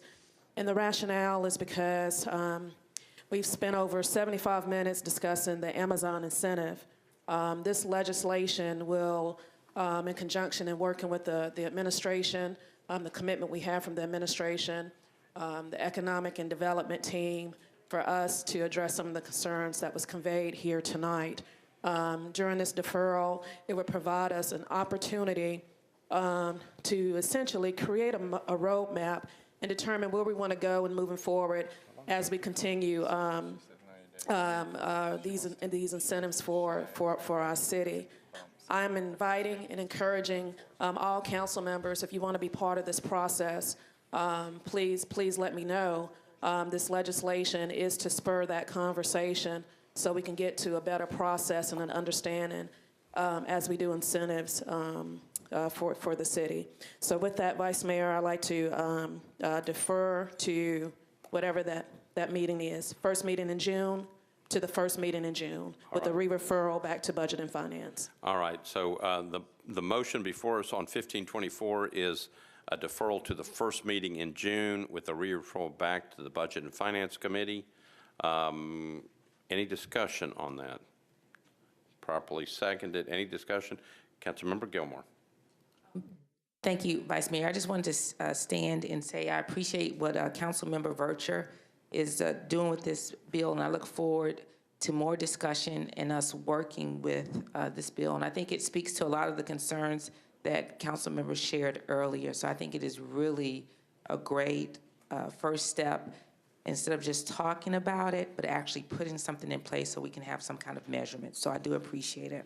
All right, thank you, Councilmember Gilmore. So we are on the motion to defer to the first meeting in June and refer back to the Budget and Finance Committee. Any other discussion? Seeing none, all those in favor say aye. Opposed, no. That motion is adopted. Councilmember Vircher, I will tell you, the first time you said you wanted to defer, I thought it was for 9 months. That's what I thought you said. It's like, okay, whatever. All right. BL 2019-1525 by Vircher and Hall, ordinance amending section .4.12.010 of the Metropolitan Code pertaining to the definition of competitive bidding in accordance with Title 12, Chapter 3, Part 12 of the Tennessee Code annotated. Councilmember Vircher, you're recognized. Thank you so much, Vice Mayor. Budget and Finance recommended approval, 10-4, 0 against. All right, and move for approval? I move for approval. Just Okay. want to let the body know this is as a result from the audit recommendation. All right. Okay, so I got a motion to approve on second reading. It's properly seconded. Any discussion? Seeing none, all those in favor say aye. Opposed, no. You adopt. BL 2019-1526 by Councilmember Murphy, ordinance amending Metropolitan Code Chapter 6.80 to require commercial parking lots to display certain signage if towing. Councilmember Murphy. Committee reports, please. All right, Councilmember Hager, traffic and parking. Councilmember Hager. Councilmember Pardue, do you see that traffic and parking thing over there? Yep. Got to do it all. Councilmember Hager, you have got to do it all today. If you can give us the traffic and parking I know, report. but I've been knocked down more times than Joe Lewis tonight, buddy. Well, it don't have the code. Hang on just a minute. 1526, Yeah, 2019-1526. referred to 2 meetings, 3-0. Deferred 2 meetings, 3 to, okay. Yes, sir, I'll repeat that. Thank you, Councilmember Pardue. You are, right now, you're up in line for the most valuable council member during this meeting. I'm too tired to go home. You're too tired to go home. Councilmember Murphy, you're recognized. So while I would love to tell you all about this bill, the Jennifer Murphy Consumer Protection Act of 2019, I am deferring it 2 meetings because our friends at the chamber are helping me pull together parking lots, industry to make sure that this bill is in a good format. So thank you for your support in deferring this 2 meetings. All right, so there's a motion to defer 2 meetings, properly seconded. Any discussion? Seeing none, all those in favor say aye. Opposed, no. This is deferred, 1526 is deferred 2 meetings. BL 2019-1527 by Councilmember Blaylock, ordinance to amend Title 10 of the Metropolitan Code of Laws to require nutritional labeling of restaurant menus. Councilmember Blaylock. Thank you. I want to defer this indefinitely with a brief explanation. All right, let me get just a committee report. Councilmember Pulley, do you have that one? Health and hospitals? Yes, sir. Health, hospitals, and social services deferred by rule. Okay, thank you. Councilmember Blaylock, you're recognized. Thank you. This is going to be debated by the state, so I wanted to defer it indefinitely. They're looking to, once again, take away some more of our local power, so wanted to see what they're going to do before we go forward with this. All right, Thank so you. the motion is to defer indefinitely? Yes. Okay, properly seconded. Any discussion on that? Seeing none, all those in favor say aye. Opposed, no. Motion is adopted to defer indefinitely. BL 2019-1528 by O'Connell, Weiner, and Hurt. Ordinance to provide for the designation of public property within specified areas of downtown Nashville as a temporary special event zone during the time period beginning at midnight, 12 o'clock a.m. on April 24, 2019, and ending at 8 o'clock a.m. on April 28, 2019, relative to the use of these areas in conjunction with the 2019 National Football League Draft and related activities and events. Councilmember O'Connell, you're recognized. Thank you, Mr. President. I'd like to request committee reports, please. Councilmember Hurt, Convention Tourism. Thank you, Mr. Vice Mayor. The Conventions, Tourism, and Public Entertainment Facilities Committee voted 7 in favor and 0 against. All right, thank you, Councilmember. Back to you, Councilmember O'Connell. Thank you, Mr. President. I'd like to move approval. Okay, I got a motion to approve, properly seconded. Councilmember Murphy.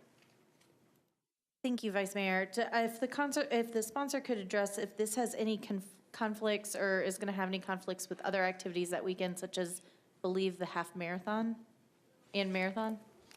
Councilmember O'Connell, I believe Councilmember Murphy is running in that half marathon. Can you answer that question?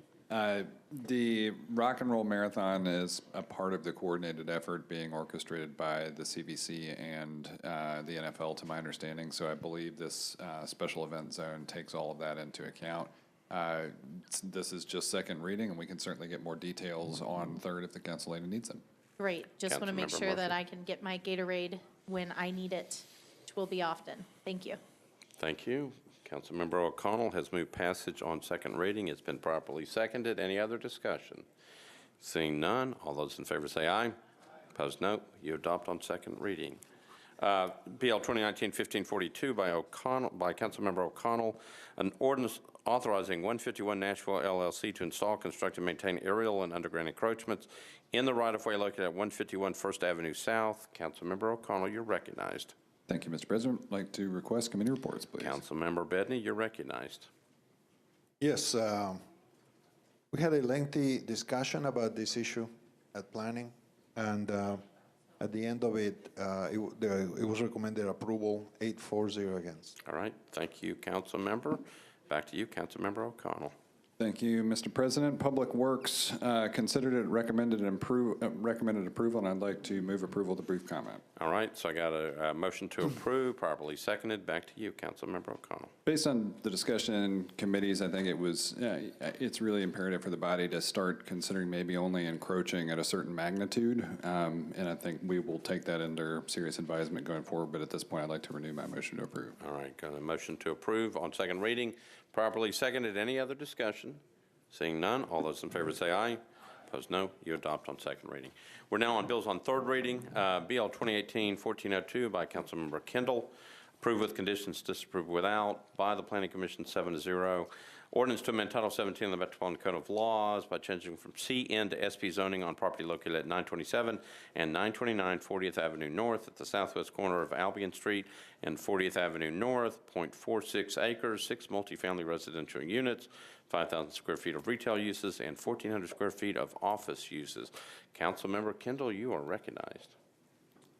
Thank you, Vice Mayor. Committee report. All right. Planning and Zoning, Councilmember Bedney. The committee recommended approval, 8-4-0 against. All right. Councilmember Kendall. With that, I'll move approval. Okay, got a motion to approve, properly seconded. Any discussion? It's a bill on third reading. Seeing nothing else in the queue, all those in favor say aye. Opposed, no. You adopt. 1402 is passed on third reading. BL 2018-1413 by Councilmember Scott Davis. Approved with conditions by the Planning Commission 7-0 on 10/11/2018. An ordinance to amend Title 17 of the Metropolitan Code of Laws by changing from RS5 to R6A zoning on property located at 927 Douglas Avenue, approximately 285 feet east of Emmett Avenue. It's 0.33 acres. Councilmember Scott Davis, you're recognized. Thank you. Thank you, Vice Mayor. I'd like to move the substitute, please. All right, so I got a motion to move the substitute. It's been properly seconded. Back to you, Councilmember Davis, for an explanation. Okay. Thank you, Vice Mayor. I would like to move the substitute and defer the bill as substituted to the first public hearing in May. All right, so the motion is to move the substitute and then refer to a public hearing. With a referral to the Planning Committee. Re-refer to the Planning Committee, to our Planning Committee, and then schedule a public hearing for the first meeting in May? Yes, sir. Is that correct? Okay. Okay, so let's get that in front of that, in front of everybody. That's properly seconded. Let me repeat the motion. It's to move the substitute, re-refer the substitute back to the council's planning committee, and then schedule it for a public hearing on the first meeting in May. That's correct. That's when properly seconded. Okay, so back to you first, Councilmember Davis, for any discussion. I've got people in the queue.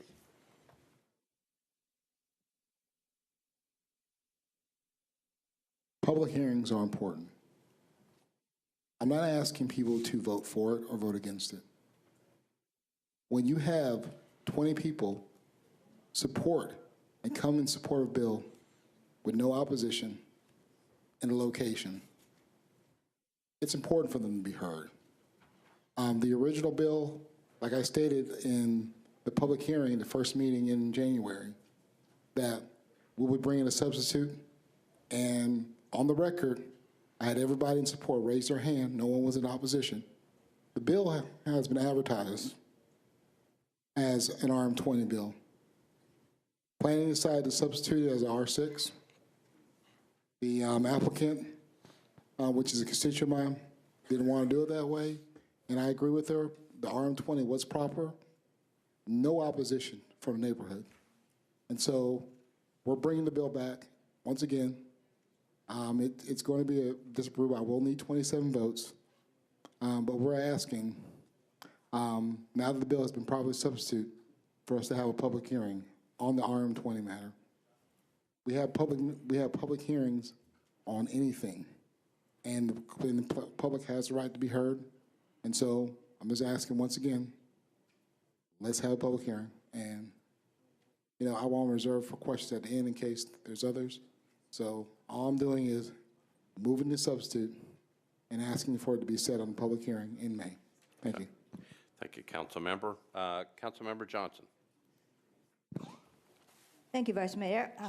We did discuss this substitute at the last meeting. We did discuss this is point, I believe, 0.33 acres. Very narrow frontage and long property going to 250 feet. And then behind, there's no alley. And alley include creek. So for that, planning decided it will not be appropriate location for that type of density. And I think we are receiving the email from the community as well, because they supported this bill. They have no opposition if it was indeed RS5 to RM6A as proposed. But community feels they did not know it was RM20 was brought back. So what we are receiving from the email and the phone call is community was confused. So yes, indeed, 2 unit will be appropriate, but a community feels like RM20 will be bit too dense for that location. I would be inclined to support if this was SP, like following bill, sponsor will be introducing or sponsoring for the next bill. But this is not SP, so we don't know what kind of egress, ingress, what kind of parking situation and so forth. So I am, again, you know, even 2 weeks later, I'm still opposed to this substitute. Thank you, Councilmember. Councilmember Withers. Thank you, Mr. Vice Mayor. And again, with all due respect to my colleague, I think if I were even the property owner, I think that I would be lost as to where we are with this one, because there was a bill, then it was disapproved, then it came back as something else. Then we had a public hearing, which was on R6, but was not this, and then we're going to substitute it and come back and forth, and that's been going on for a very, very long time. I think that, you know, I have supported many single lot rezonings in District 5 because out of respect for my colleague and out of respect for the neighbors over there, it made sense.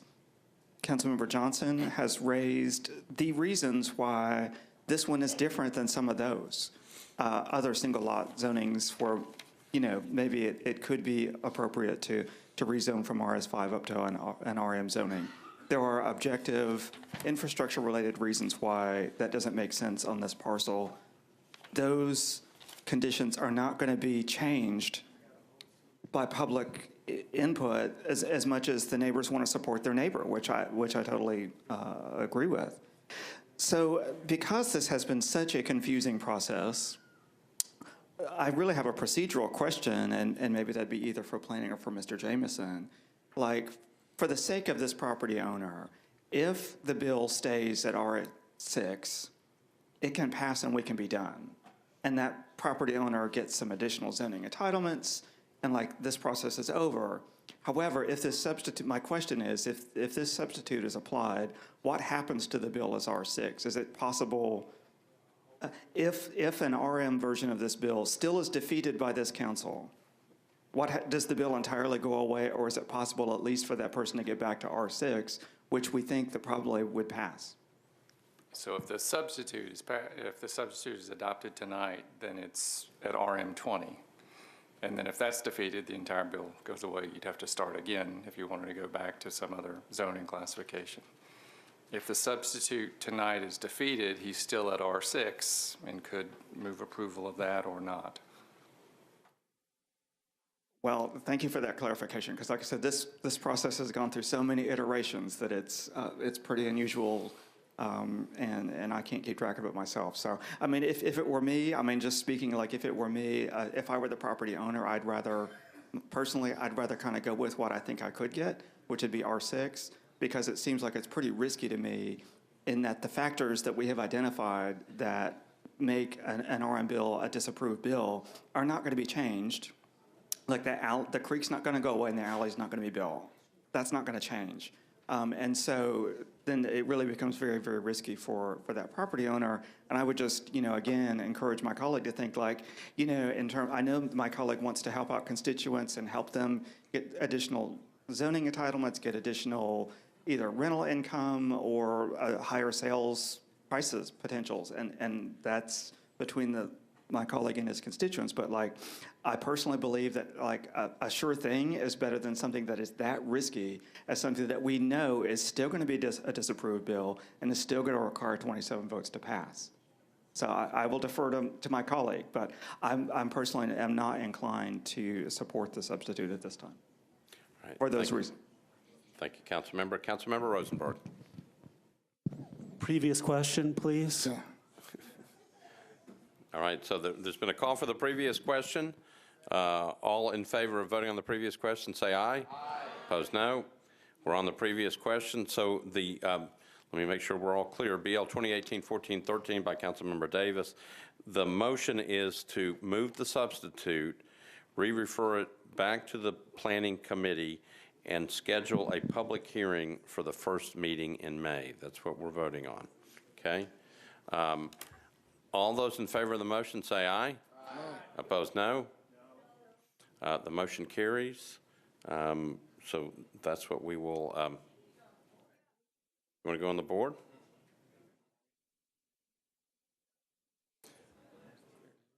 It's pretty clear, but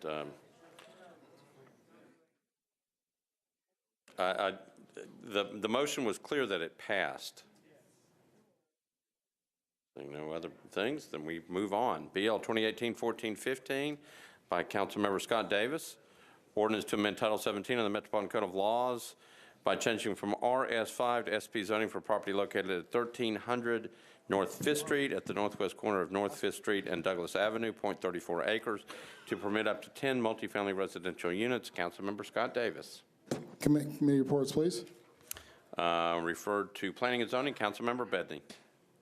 The committee recommended approval, 9-4-0 against. All right. Back to you, Councilmember Scott Move for Davis. approval, please. Got a motion to approve, properly seconded. Any discussion? Seeing none, all those in favor say aye. Aye. Opposed, no. You adopt on third reading. Bill 2018-1453 by Councilmember Hastings, approved by the Planning Commission 6-0 on 11/8/2018. Ordinance to amend Title 17 of the Metropolitan Code of Laws by changing from R8 to RM9A zoning on properties located at 3113 and 3114 Cliff Drive at the northeast and southeast corners of Cliff Drive and Alpine Avenue, 0.91 acres. Councilmember Hastings. Thank you, Mr. President. Do we have the committee reports? Yes. The committee recommended approval, 9-4-0 against.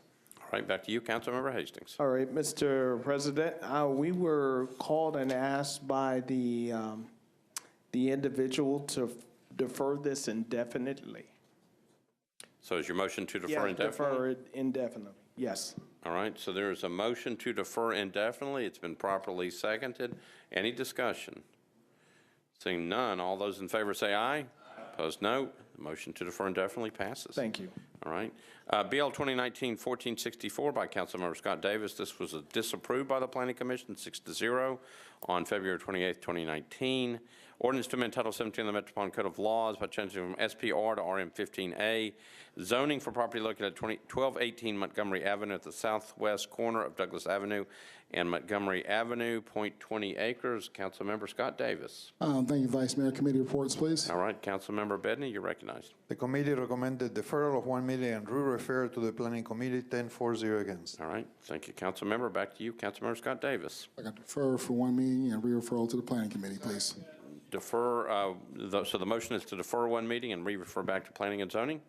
Properly seconded. Any discussion? Seeing none, all those in favor say aye. Opposed, no. Motion is approved.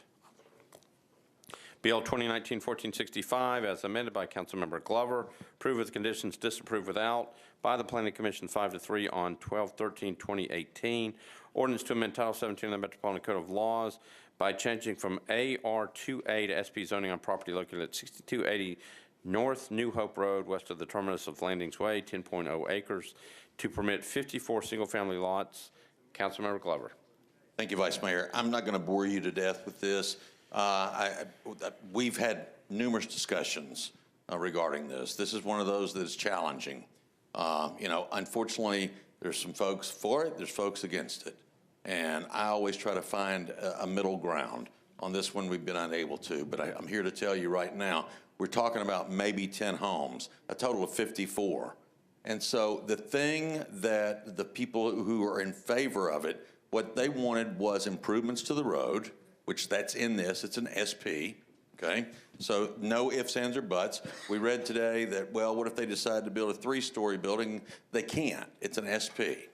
And so therefore, they're held to a standard that they can't deviate from. I never bring one of these bills to this floor unless the Planning Commission has approved it. Every department in Metro approved this. And so I'm going to stop and just ask for a vote that's affirmative to approve it. It's a nice product. It's a great product. And so therefore, I would ask your support on this as we move it forward. And with that, I renew my motion to approve. Okay, so the motion is to approve on third reading as amended, properly seconded.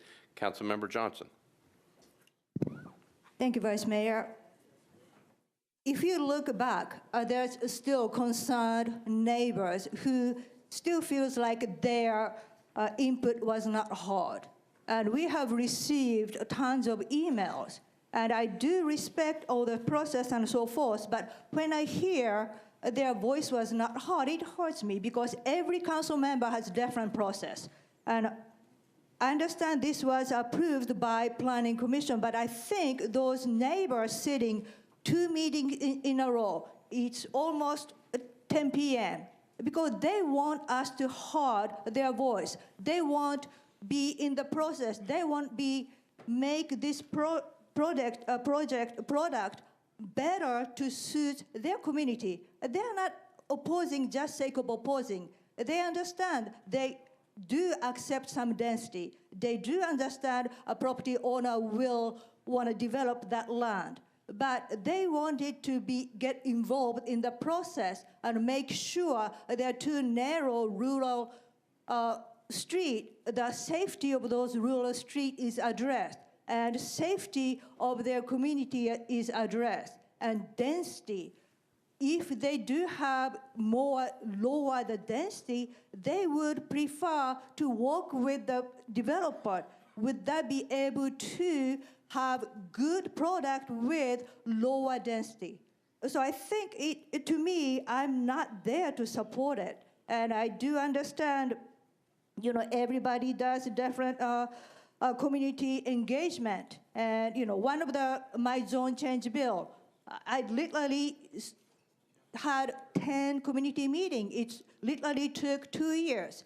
And it started with 72 units. And then next thing came to 64 units. The final bill became 54 units with lots of condition, with traffic, construction traffic, and pre-construction survey, and so forth. But even then, my seatmate opposed it because, all the density and the question from the neighbor was not answered. So, to me, just bulldoze through just because Planning Commission approved it, it's just disheartening to me.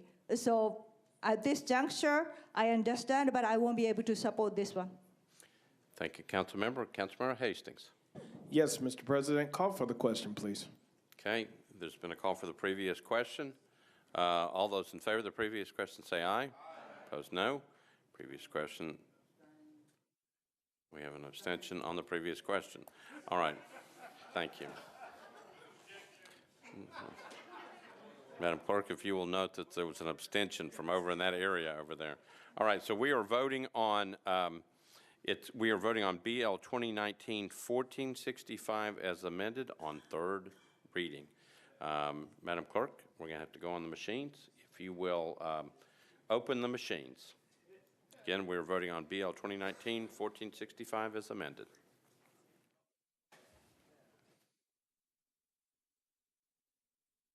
Just get 21.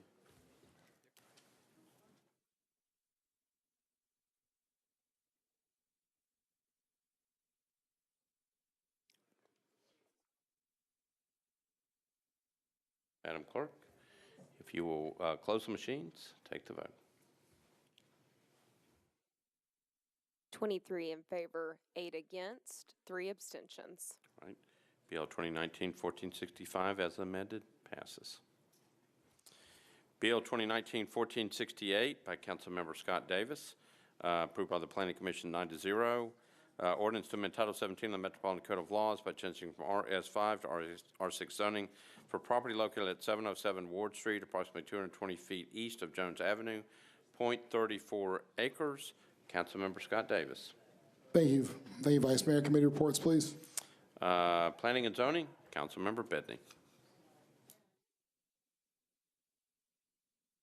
Vice Mayor, there is a machine there on the floor. I don't know what it is, so if anybody from security can take a look at it. Machine in the back? Yes, in the floor.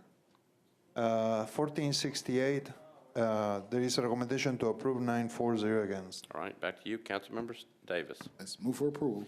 Got a motion to approve on third reading, properly seconded. Any discussion? Seeing none, all those in favor say aye. Opposed, no. You adopt on third reading. We are on BL 2019-1475 as amended. Councilmember Hall, you are recognized. Ordinance amending sections 15.64.110 and 15.64.140 of the Metropolitan Code of Laws pertaining to the time period for which grading permits remain valid and the review of grading permits and drainage plans. Councilmember Hall. Thank you, Mr. President. Again, this bill took a lot of time and a lot of effort. It's one of the times that I can say that multiple departments came together and really produced something that I believe actually hit the nail on the head. So I'd like to move for approval. All right, so got a motion to approve, properly seconded. Any discussion? Seeing none, all those in favor say aye. Opposed, no. You adopt on third reading. Bill 2019-1504 by Councilmember Kendall, approved by the Planning Commission 7-0. Ordinance to amend Title 17 of the Metropolitan Code of Laws by changing from RS5 to R6A zoning for properties located at 2409 and 2411 Albion Street, approximately 210 feet west of 24th Avenue North, 0.31 acres. Councilmember Kendall, you're recognized. Committee report, please.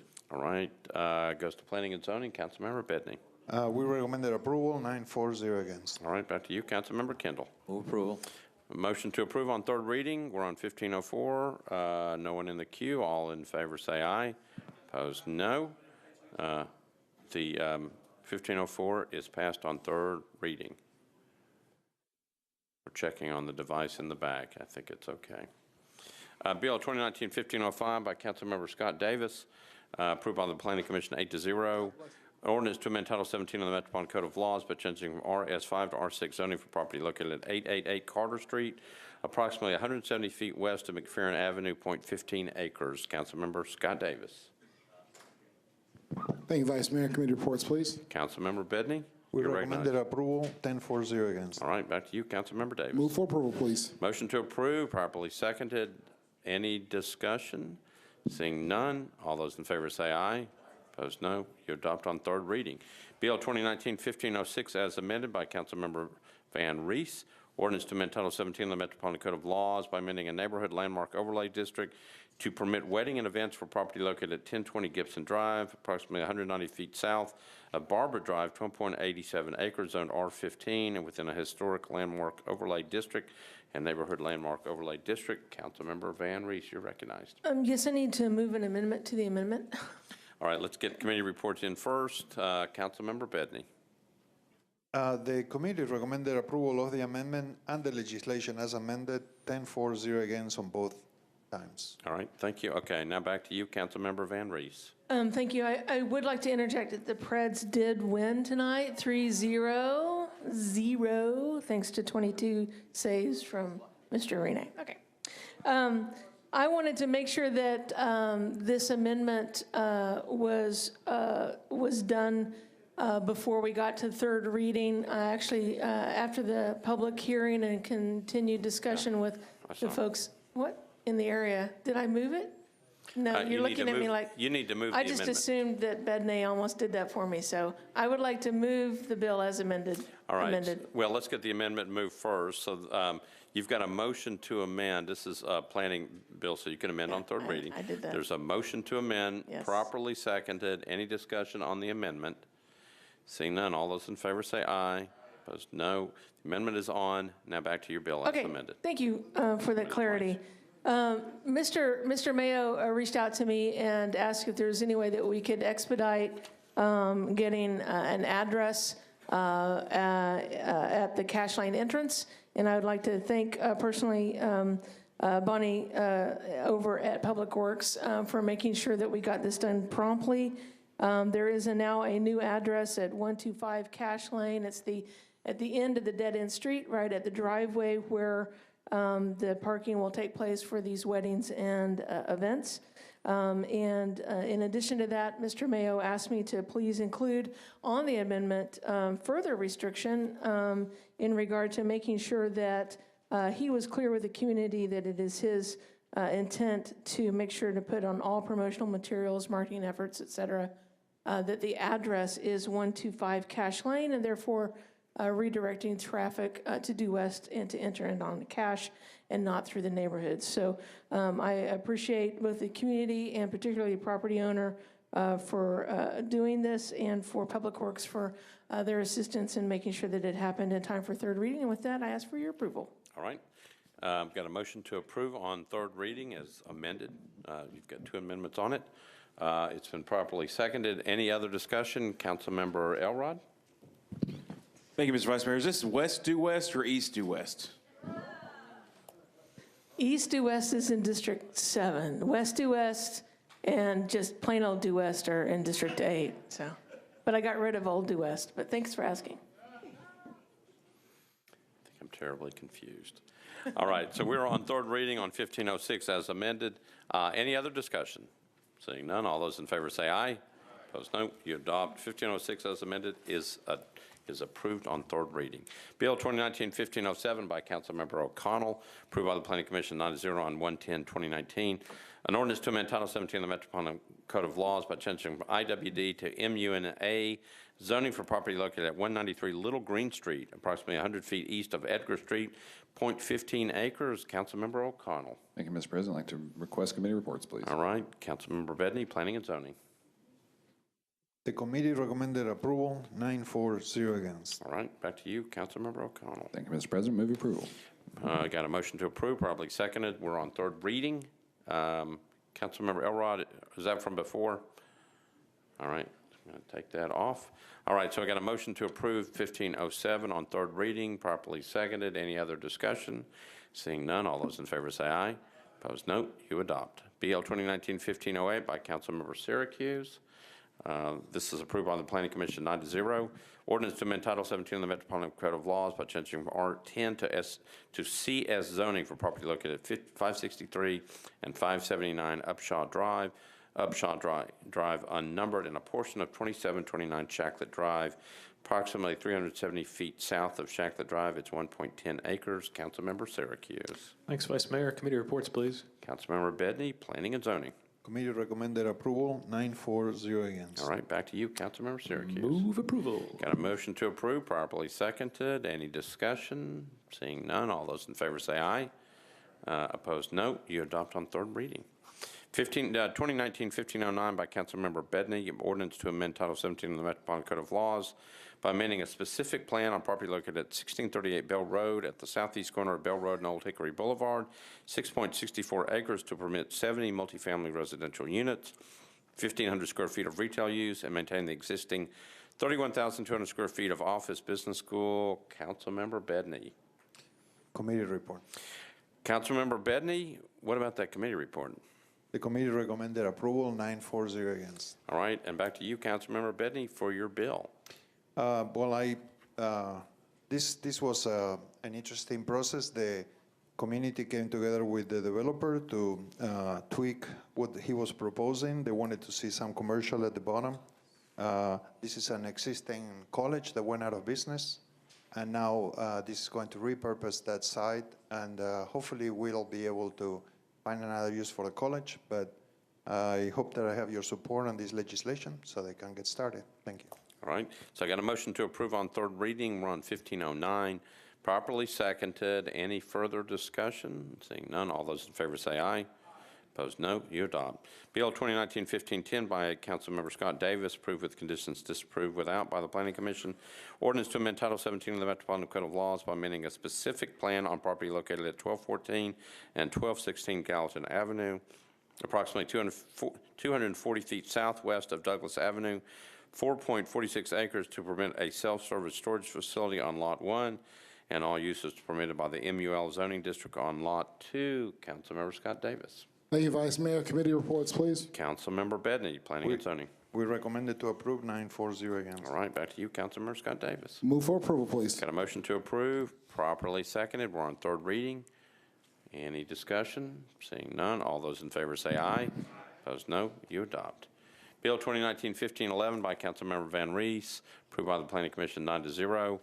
Ordinance to amend Title 17 of the Metropolitan Code of Laws by changing from RS10 to SP zoning for property located at 808 and 820 Skyline Ridge Drive, north of the terminus of Skyline Memorial Court, 14.75 acres, to permit 214 multifamily residential units and 2,500 square feet of a non-residential use. Councilmember Van Rees. With committee reports in, I move approval with a brief comment. I think we've got one still sitting here, Councilmember Bedney. Oh, hey. Council Lady, this is the second thing tonight. I'm going to take it personal. The committee recommended approval, 10-4-0 against. All right, back to you, Councilmember Van Rees. That's fantastic. I'd like to remind my colleagues that all 214 of these multifamily residential units are workforce housing, and the additional component of the road improvements all the way to Dickerson Pike and the promise of $100,000 towards a park across the street. This deal is an example of how something really great can happen across the street from a landfill.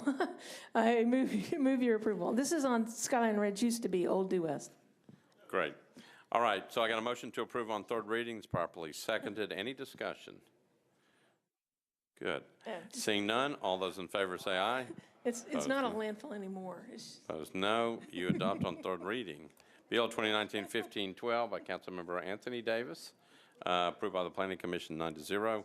Ordinance to amend Title 17 of the Metropolitan Code of Laws by changing from R6 to OR20A, zoning for property located at 1111 McGavick Pike, approximately 260 feet east of Gallatin Pike, 0.27 acres. Councilmember Anthony Davis. Thank you, Vice Mayor. Committee report. Councilmember Bedney, Planning and Zoning.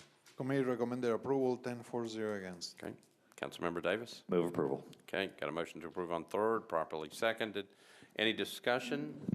Seeing none, all those in favor say aye. Opposed, no. You adopt on third reading. BL 2019-1513 by Councilmembers Pridemore and Pardue, approved by the Planning Commission 9-0. Ordinance to amend Title 17 of the Metropolitan Code of Laws by canceling a PUD development located at 1201 Neely's Bend Road and Neely's Bend Road unnumbered, and part of property located at 1145 Neely's Bend Road at the current terminus of Canton Pass, 29.7 acres, zoned RS10.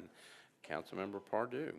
I think we have a committee report. Yep. Councilmember Bedney, Planning and Zoning. Yes, thank you, Councilmember. The committee recommended approval, 10-4-0 against. All right. Councilmember Pardue. I move for approval. Got a motion to approve on third reading, properly seconded. Any discussion? Seeing none, all those in favor say aye. Opposed, no. You adopt on third reading. Bill 2019-1514 by Councilmember Sledge, approved by the Planning Commission 9-0, an ordinance to amend Title 17 of the Metropolitan Code of Laws by changing from IR to MUGA zoning for property located at 700 Hamilton Avenue, approximately 160 feet east of Fort Negley Boulevard, 1.87 acres.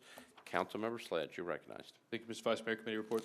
Councilmember Bedney, Planning and Zoning. Committee recommended approval, 10-4-0 against. Back to you, Councilmember Sledge. Move approval. Got a motion to approve, properly seconded. Any discussion? Seeing none, all those in favor say aye.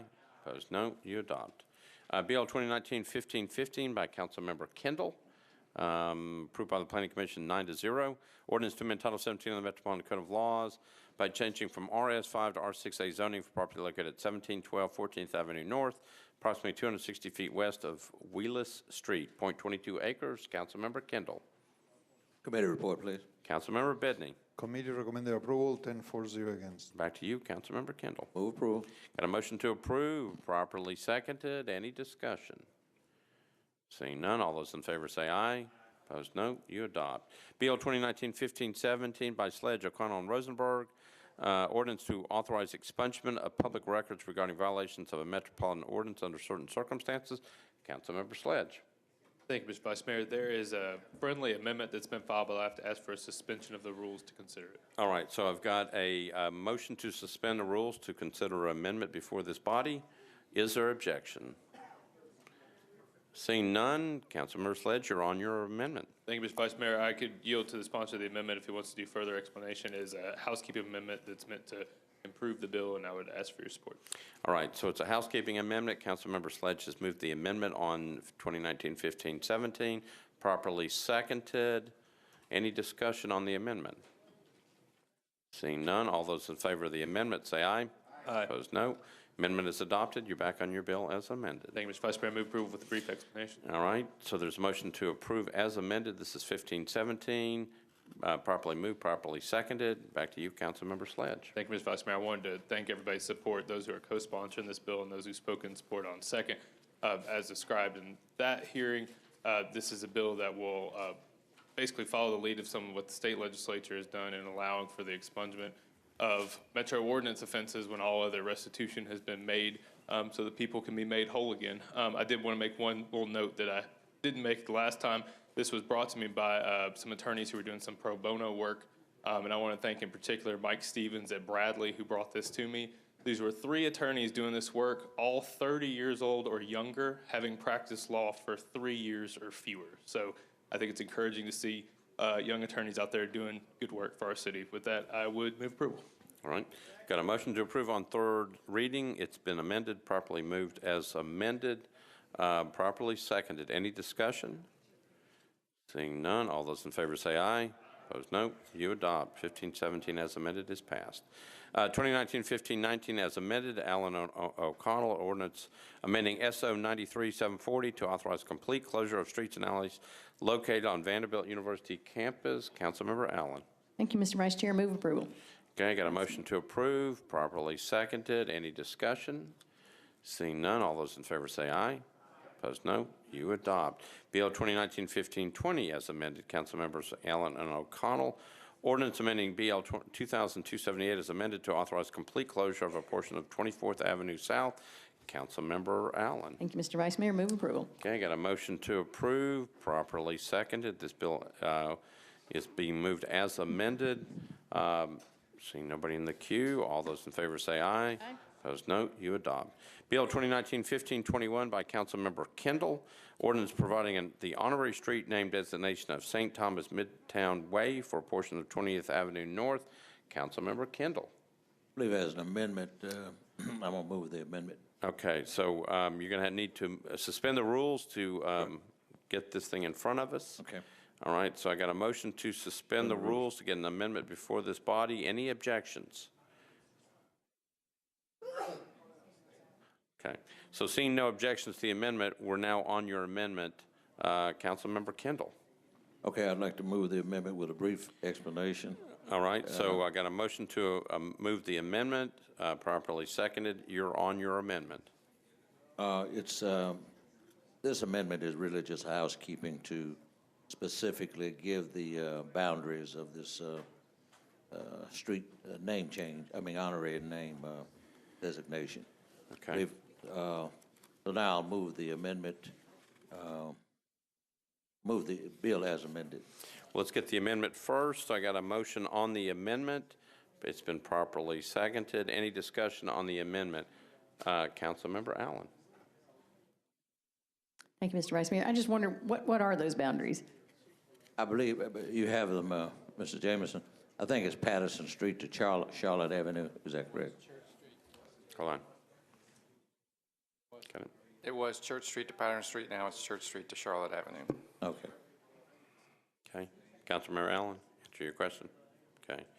All right, so we are on a motion, we're on a motion to approve the amendment. Right. Been properly seconded. Any other discussion on the amendment? Seeing none, all those in favor of the motion on the amendment say aye. Opposed, no. The amendment passes. Now you're back on your bill as amended. Okay. Move the bill as amended. Okay. Got a motion to move the bill as amended. Councilmember Bedney, did you need to be recorded as abstaining? Okay. We are now on a BL 2019-1521 by Councilmember Kendall as amended. We're going to have to go on the machines. So, Madam Clerk, if you will open the machines, we are voting on approval on third reading of BL 2019-1521 as amended.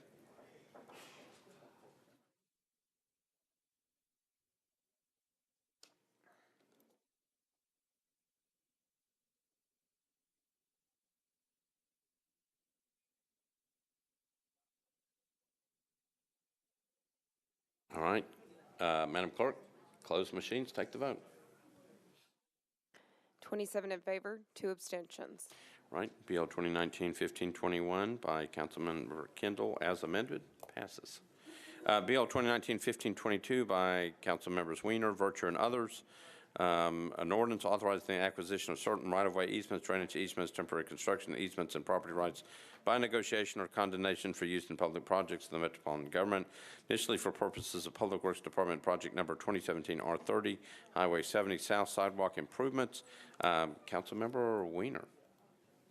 Thank you, Vice Mayor. Because we have all this good stuff going on in Bellevue and need sidewalks to get there, I won't bore you with all the curb cuts, but I'd like to move approval. All right, I got a motion to approve, properly seconded. Any discussion? Seeing none, all those in favor say aye. Opposed, no. You adopt on third reading. I will entertain a motion to adjourn. I got a motion to Councilmember O'Connell, we were almost getting out of here. Thank you, Mr. President. Sorry about this. I know it breezed through. We did actually get this re-referred to Public Works Committee. I didn't know if you cared about that report or if we needed it prior to approval. Approved by re-refer to the Public Works Committee. All right, so for purposes of just finishing up business, 1522, I didn't see it.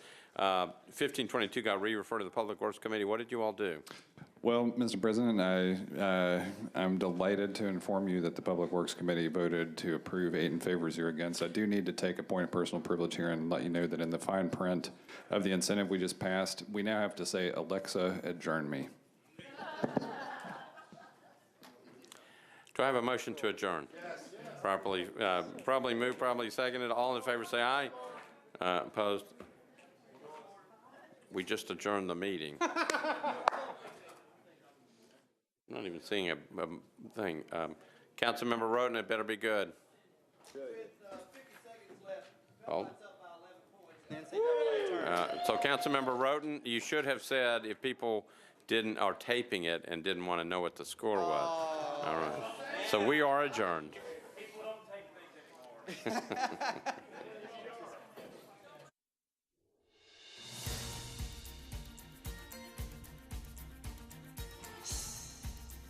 This has been a service of the Metro Nashville Network.